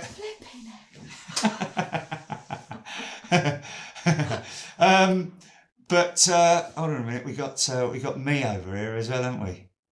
That fella made this out of a 3D. Look at that. I was gonna say, is it too dark because I've got a triple going to Boston. You're all right. You got a minute. You're all right. Okay. So there we go, folks. Look at me outlined there. Look at that. Hey, look, I've got a glow. I've got halo round me, Jilly, look. Okay, that's quite trippy. How come? Yeah, I don't know. Oh, no, it's not just you. So It happened. Look. yeah, it's cool. So on the other side of the airfield, Disco going on. just to show you, we've got a couple of 717s. Look at the detailing on these tugs, folks. I think they're about 50 quid, but you know what? If you're going to do a diorama, use one of these on one of the 1/200th scale. I think that's a 1/200th scale tug. The detailing is out of this world, ladies and gentlemen. It actually gets better the closer you go, which is amazing. Anyway, 717s, as you can see there, we've seen quite a few of them around. Good to see them out in Oz as well. There's another Oz carrier over the side there. Now, this is what amazed me. There's my little fire centre diorama with their fire test station there. I think they're having a little go at the moment.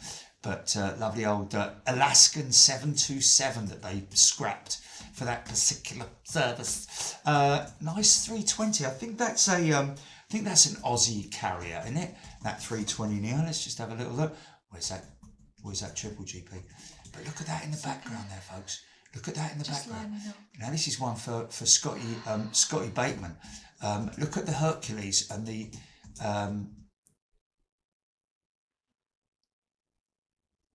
is it Globemaster, isn't it? Yeah, that's Globemaster, isn't it? C-17. C-17, yeah. Look at the size of it compared to the Hercules. Both are the same scale, folks. I couldn't believe it. I was like, really?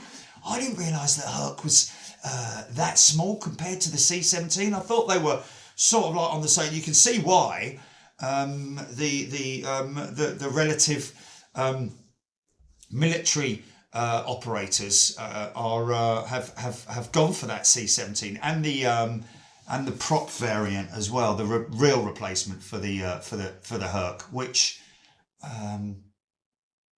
Yeah, we do need a baby bus. There's no baby bus. Yeah, we'll get a baby bus. Don't you worry. We'll get a baby bus. Yeah. But anyway, there you go, folks. It's coming, is it? Oh, it's rolling. She's rolling. Well, cheers. I think we've covered everything. Who are we flying with on? Delta 330 Neo. CC. How about that? So this will be.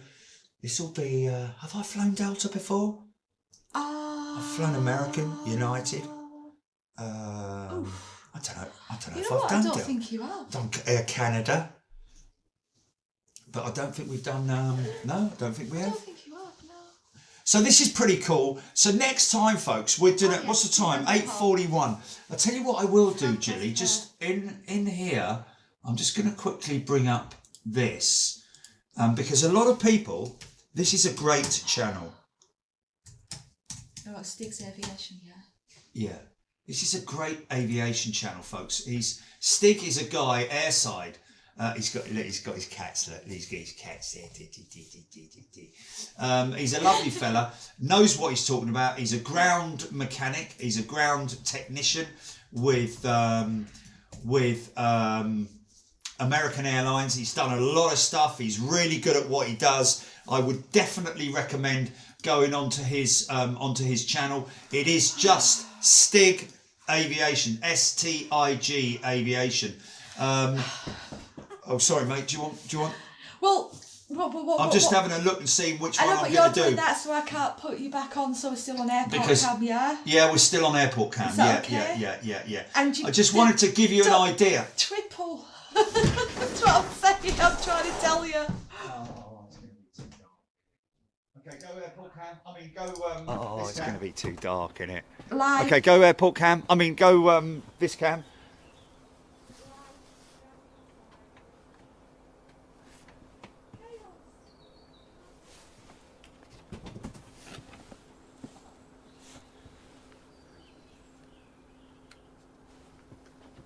There it is. Oh, she's low, man. She's really low. Wow, that's a shallow climb out.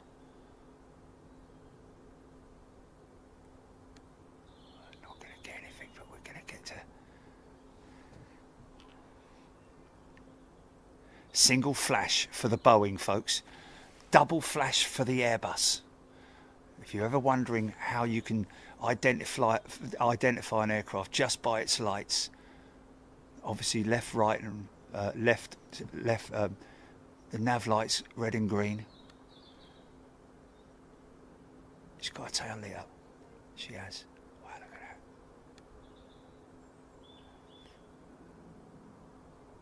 Oh, it's beautiful, man. It's a shame that we're going to, we've missed that.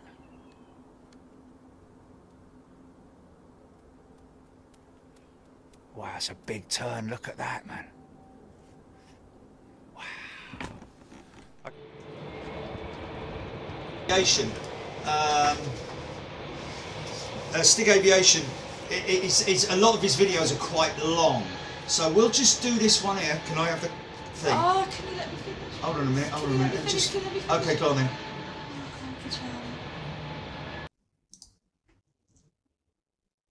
Okay. What are you going to do? I don't know yet. Let me have a look. Who we've got quite a few here. Stick Shift Aircraft Maintenance and Adventures. Which one are we going to do? There's a good one here, how to change a 747 tyre, but this is by Captain Joe. So that's one of his uploaded videos on in his archives. So we could do that one, couldn't we?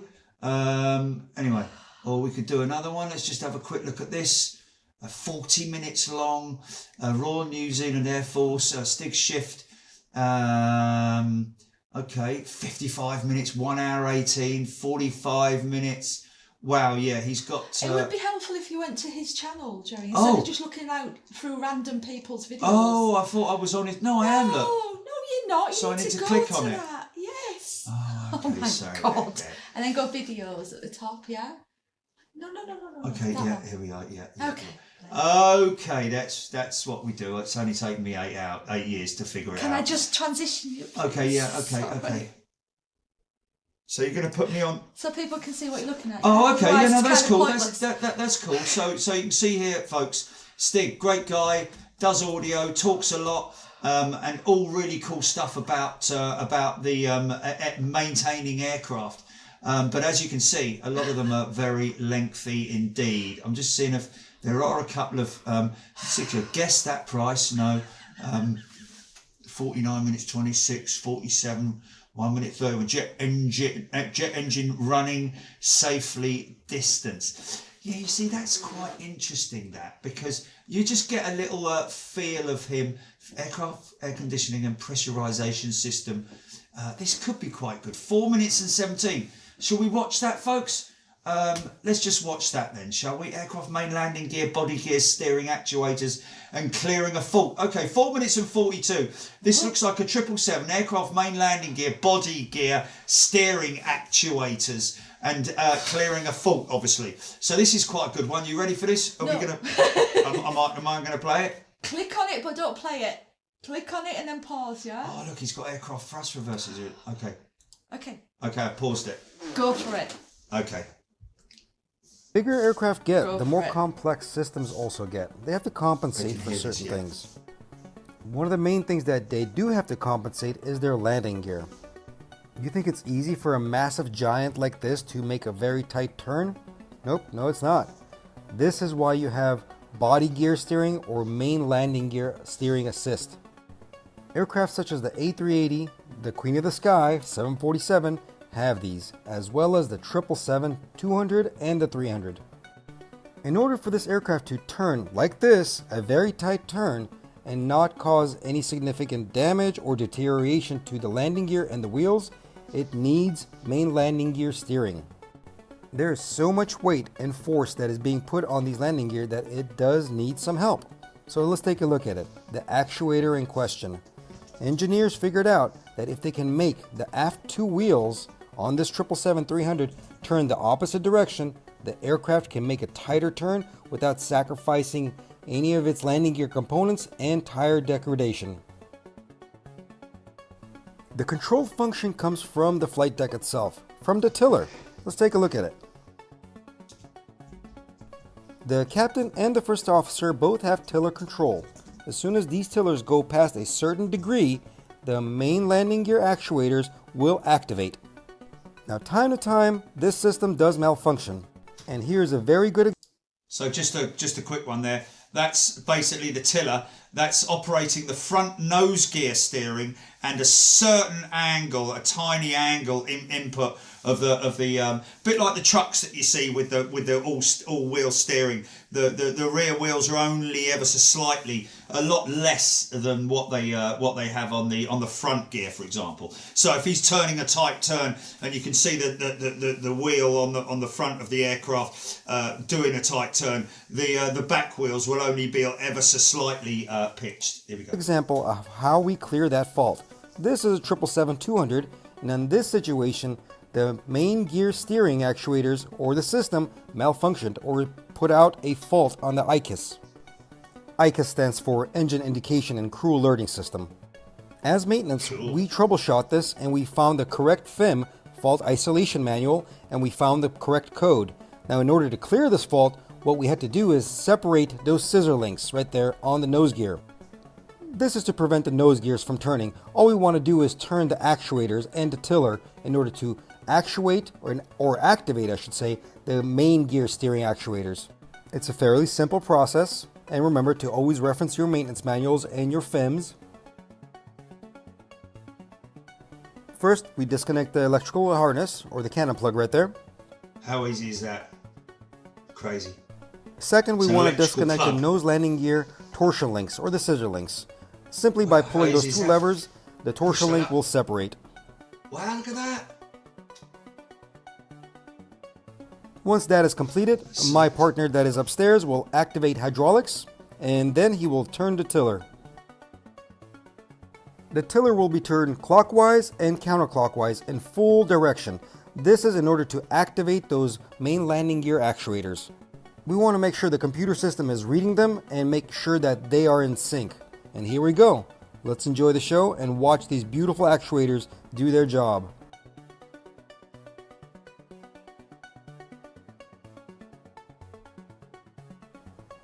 Massive amount of pressure going through right there. 3,000 psi that is being pushed through.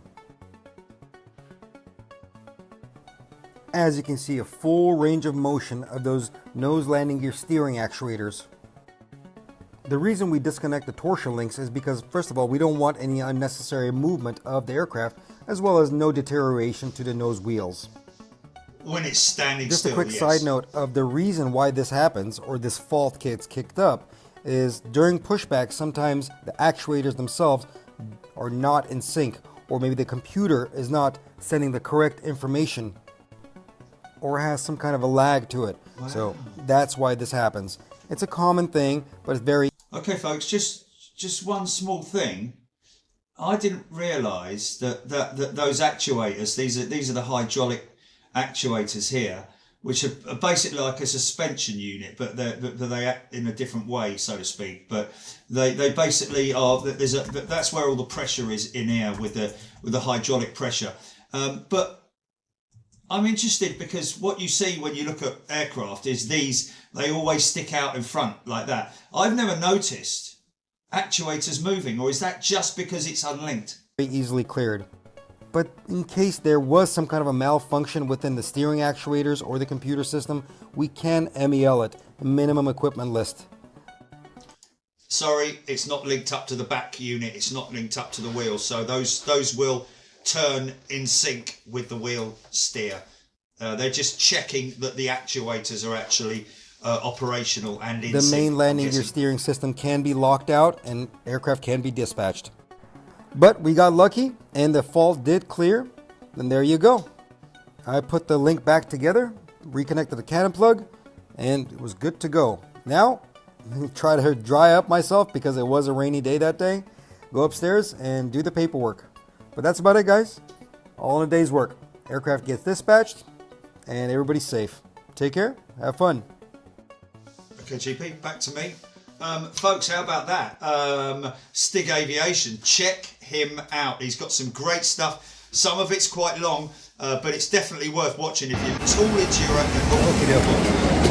into your aviation technology and engineering and all that kind of stuff, then give him a watch. Stig Aviation. You'll learn a lot from it.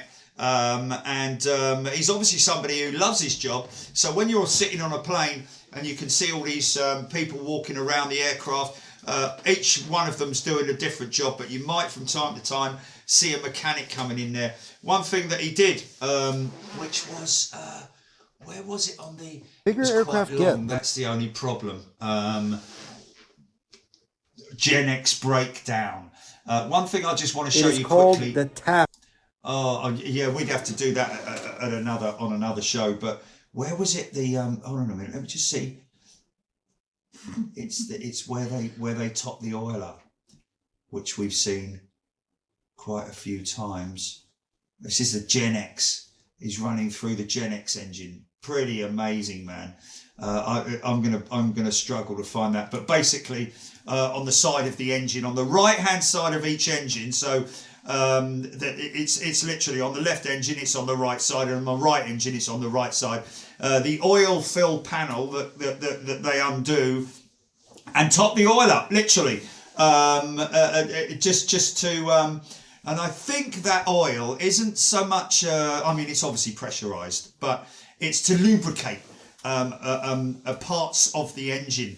Obviously doesn't use a tremendous amount of oil, although some engines are on more oily burny than others, but they've got it down to a fine art now.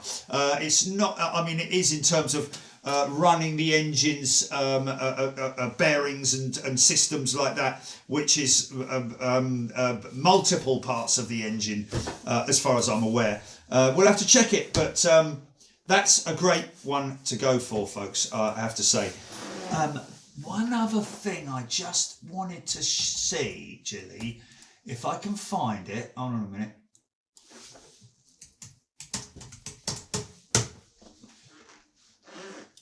That show. Oh my God, the door's wide open again. Oh, sorry. Who's that? What's that? Big Jet TV's plane fame. Oh, Chris it's Chris Moyles. Moyles. Oh, Chris Moyles. Yeah. Hey, yeah. Oh, that's funny, man. I didn't recognise him. Yeah, no, did I? No. But Oh, where's the one? Where's the one? What's that? Julie, I want our one where we were on the courtyard the other day. What one on the one on the courtyard? Oh, okay, Go to Big to Jet Big Jet TV. click Go on to the live. La di da di da. Okay, this one here. Now, Angle where was of it? body gear. Where we saw that 777. Because you remember, folks, when we saw a 777. Let me find it. Bear with me. Talk amongst yourselves. Was it? Which one was it? We were talking about it where they cleaned. Was it the Egypt Air? It's a bit of an incline there, folks. A little bit of a ramp, so they got to give it a bit of power to get up onto the press fast up forward. onto the Is there a runway, right literally. hand? Arrow. L. Oh, here we go. Look at that. How was that? Wow, this is really cool, man. It's- L&J does it 10 seconds. He's still on the runway. He's just going to go Feel my feet. No, it's not that one. lag quite a No, it's not that one. Yeah, raccoon. There we go. Sorry. They are out actually. Still got the here. Just following the stuff. Because I need to speak to an aircraft cleaner. Power I understand the importance of. I do understand the And importance here, this guy of taking the pitot tubes. give it some full beams and to all get up the- that all ramp. the instruments, Those big GE90 the vital, 115 beams. pitot tubes and other instruments that are on the side of the aircraft. Double Jerry, static, welcome to my world. static ports and all that. What's that? They've got 2 times you. Double Jerry. Oh, they can hear me. and me on it. Oh, they can hear this, can they? Which screen are we on? The one on the left or the one on the right? Which is the live screen? Okay, so how can they hear this then? They should be able to. Okay, just flip it, Gillian. Put it like that. Transition it. Want Yeah. that on? Yeah. Okay, there we go. Look at this, folks. Now Look look at at this. It's the BA jacket.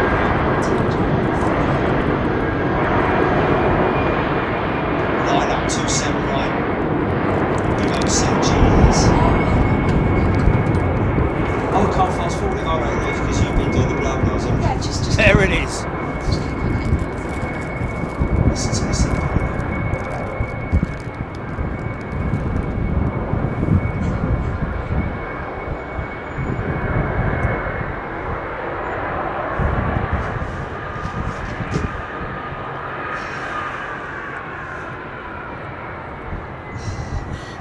that's the 767 pulling in behind him.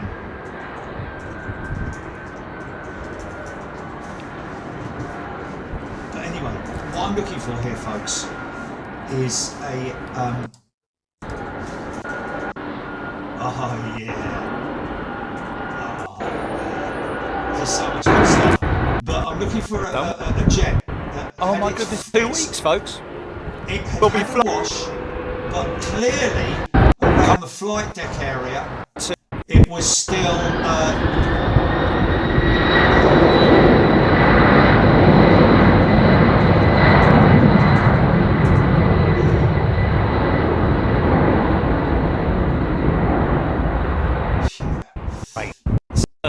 Let's see if we. See, got a 11. Oh, look at that Flight, is it? Oh my! That's him from Switzerland. Serving.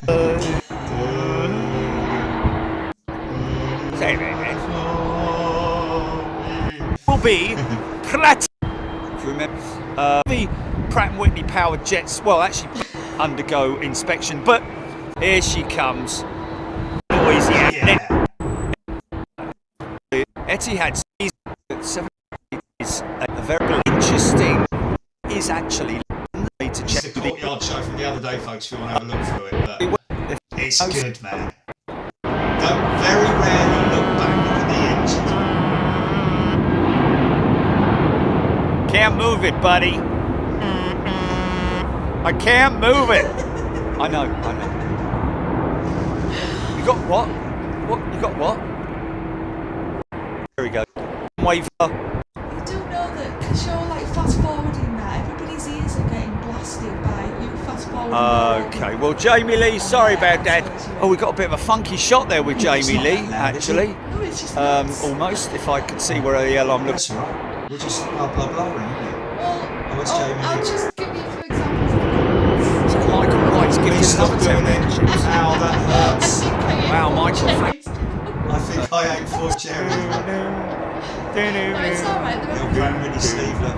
It's okay. There you go, folks. Now that is the sleeve that we've talked about on the show before. That inner lining sleeve there, a Kevlar lining inside the engine cowl, the nacelle, the engine nacelle, basically to protect the inside of the engine from any debris that gets thrown up from the fan blades, but also in the case of a fan blade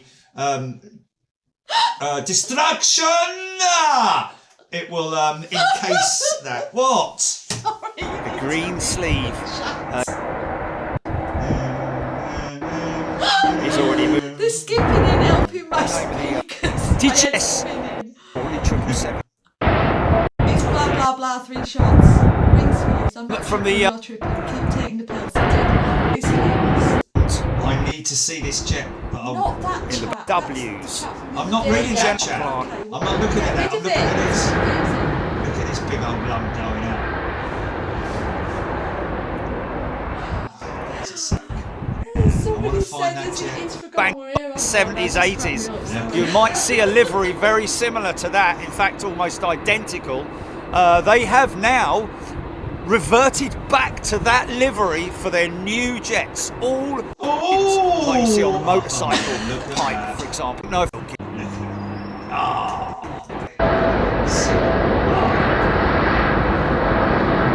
That's how we look at it, folks.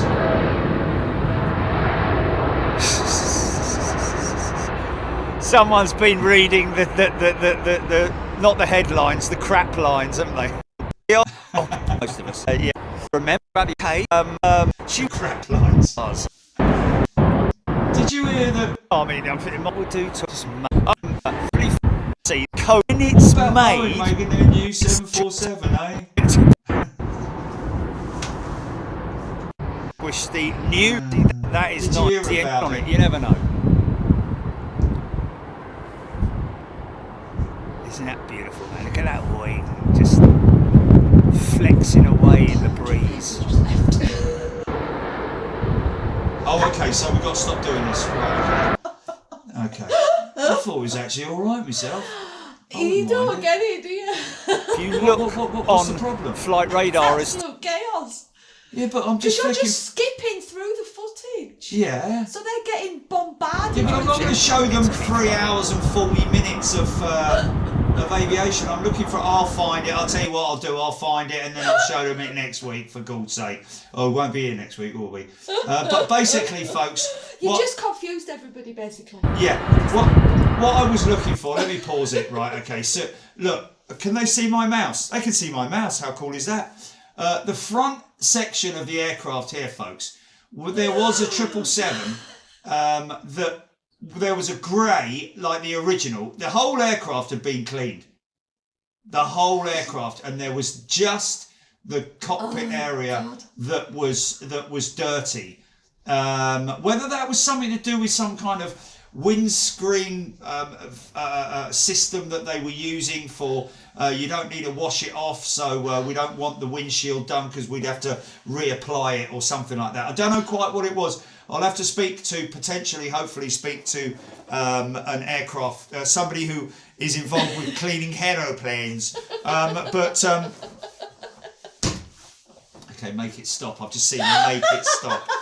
Okay, fair enough. Jerry, all you needed to do was mute your YouTube as you were searching for what you were looking for.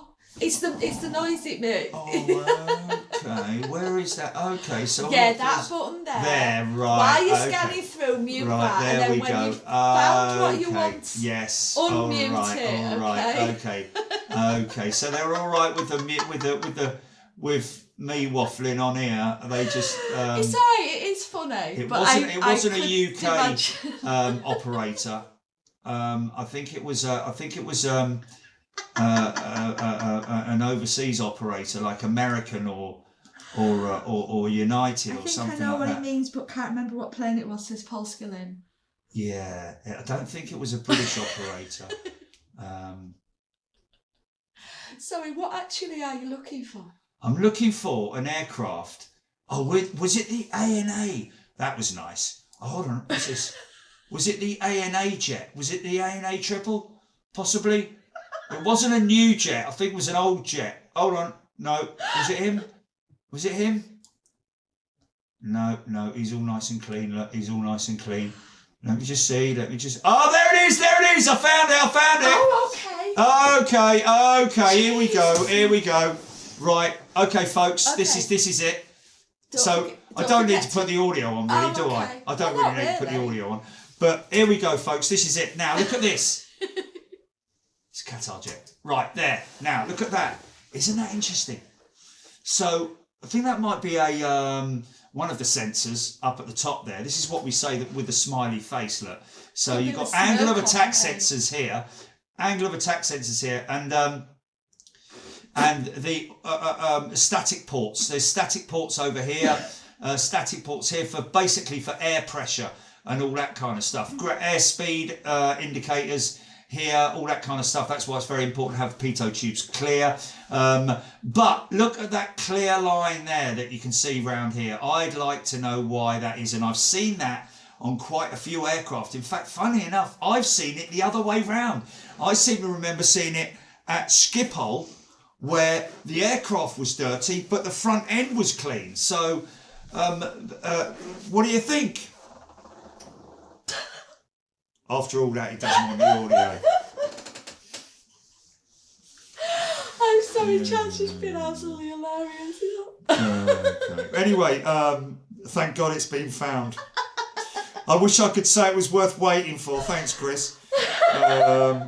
Yes, Screaming Emu explained during the show about the box, which is this section down here, folks, which is the instruments for instruments. They tend to, when they're washing the aircraft, they have to cover those over and protect them from high pressure water if it's going in. But they use the old things, that they the long squeegee things on them as well, which is and then just give them a light coating off. You don't need to spray this thing with high pressure systems. Okay.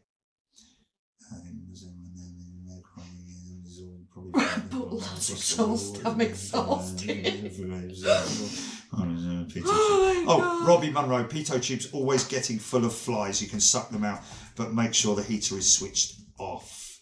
Okay, yeah, they do have heaters inside to stop any ice from building up during flight as well, the pitot tubes. That's also a very important thing that they double check. It's one of those things that, you know, the pilots, from what I'm aware of, there's a few things like cabin pressurization and making sure that the pitot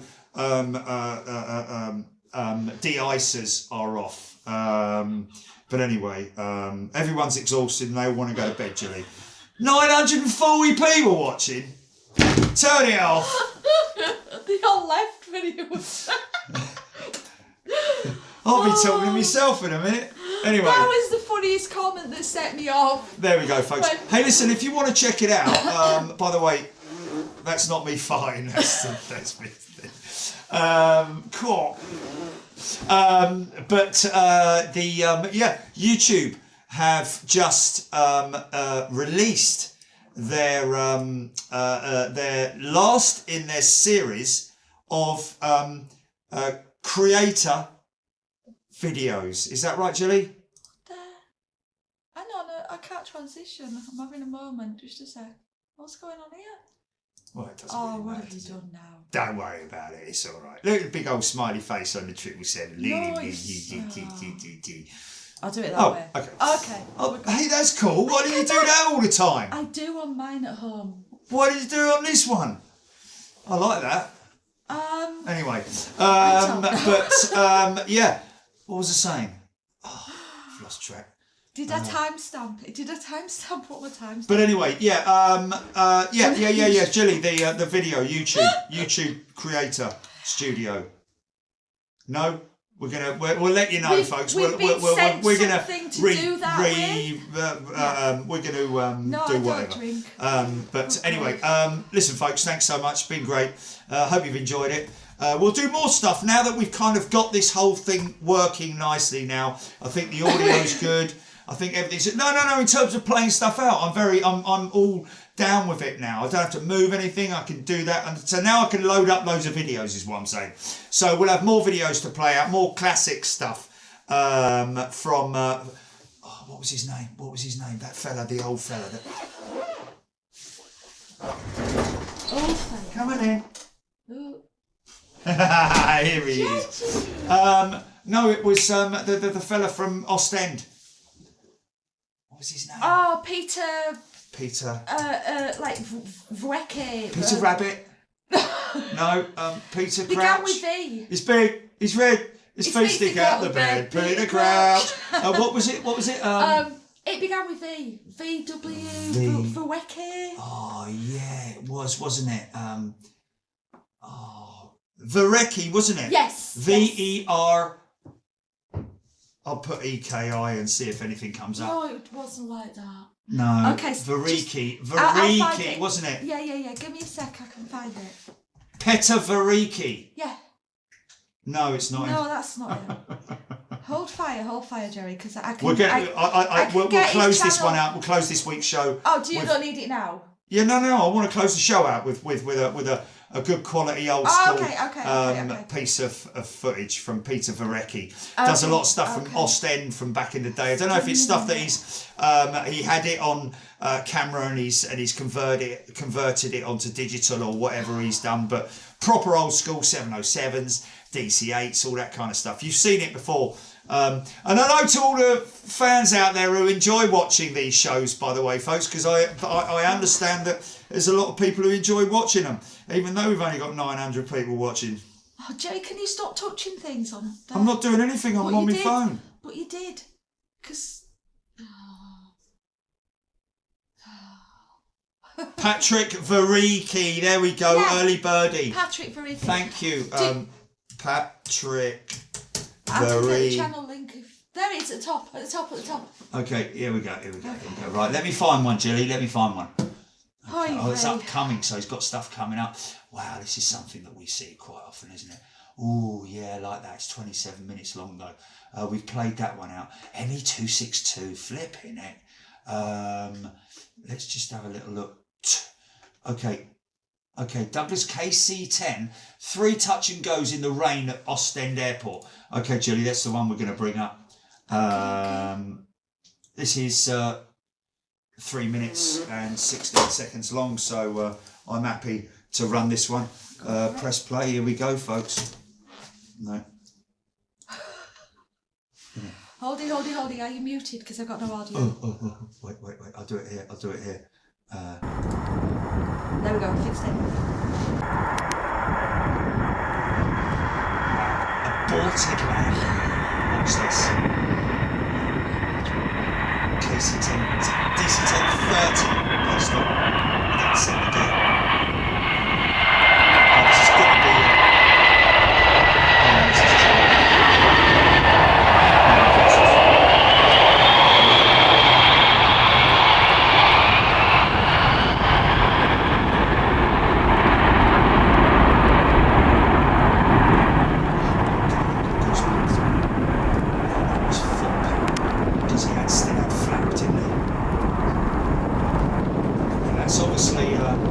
Yeah, these are touch and go exercises. It's not an aborted landing, it's a touch and go exercise, isn't it? There he comes again. Oh, look at the flaps on those things, man. Insane. How did they must obviously configure the aircraft real quick to get those flaps up, to get that speed. Because the landing speed has to be controlled. Watch the flaps.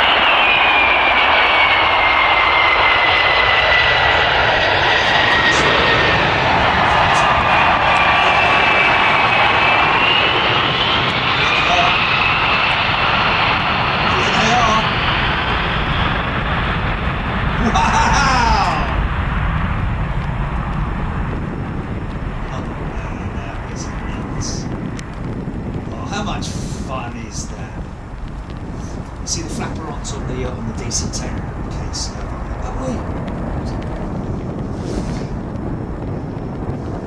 Okay, so now we're coming to land. Give this guy a follow as well, Patrick Variki, folks.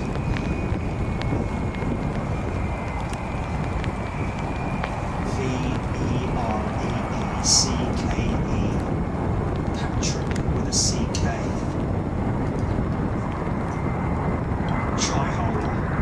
Full flaps. This one is going to stop. Watch for the reverses and listen to this.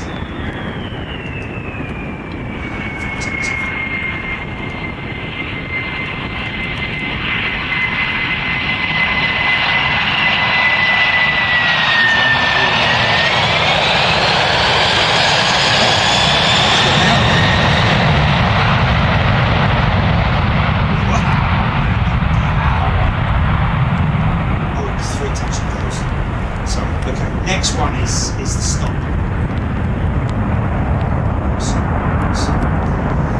What did you do today? Oh mate, I was flying a decent KC-10. Oh, we didn't go. Oh, okay, 3 touch and goes in the rain. Okay, GP, you can put me back to main screen now, please. Or unless anybody wants to see some hill climb.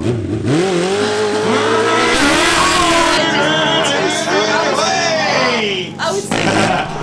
No, we can't. Even though I'd love to. Watch that kind of stuff. That's why it's come up. Crazy sports people. Roller cycling. Let me just stop that, GP. Okay, the thing is yours. Right, folks. Thank you, everybody, for watching, for tuning in. Alison Baker, great entertainment. Funniest night I've had in ages. It was funny, Jerry. Well, there we go. It was funny. Thank you, everybody. It has been great. Stop touching. Brilliant show. Thank you, everybody. I love Heathrow. I love your shows. Thanks, everybody. You are great. Thank you for all your comments as well, folks. I've had you here. We will now sort of like improve the shows, even though we've now had I don't know how many. But we're good. We're good where we are now, Ginny. We're in a good place, yeah? You may be. Well, I am. Yeah, because we've got lots of stuff that we can play out. So we will do military stuff as well and all that kind of thing, folks. Due for a military show soon. So when we're back from Anchorage, we've got to do a military show. And Mark knows a fella who lives right next to Coningsby. Yes, he needs to go up and speak to Dave and say what's the deal, or at least go and have a look, or advise us on that low thingamajig. But anyway, folks, look after yourselves. Thank you so much. We'll see you on Sunday from hopefully the Western location, but who knows where we will be around Heathrow. We've got, was it 7 positions, Shelley? Is it 7? 6 and 1. 6 and 1 One pending. waiting to hatch. Yeah, 6 and 1 waiting to hatch. It's we're still sitting on it at the moment. It's keeping it warm. Look after yourselves, folks. See you later. Are you running credits out of this one, GP? See ya.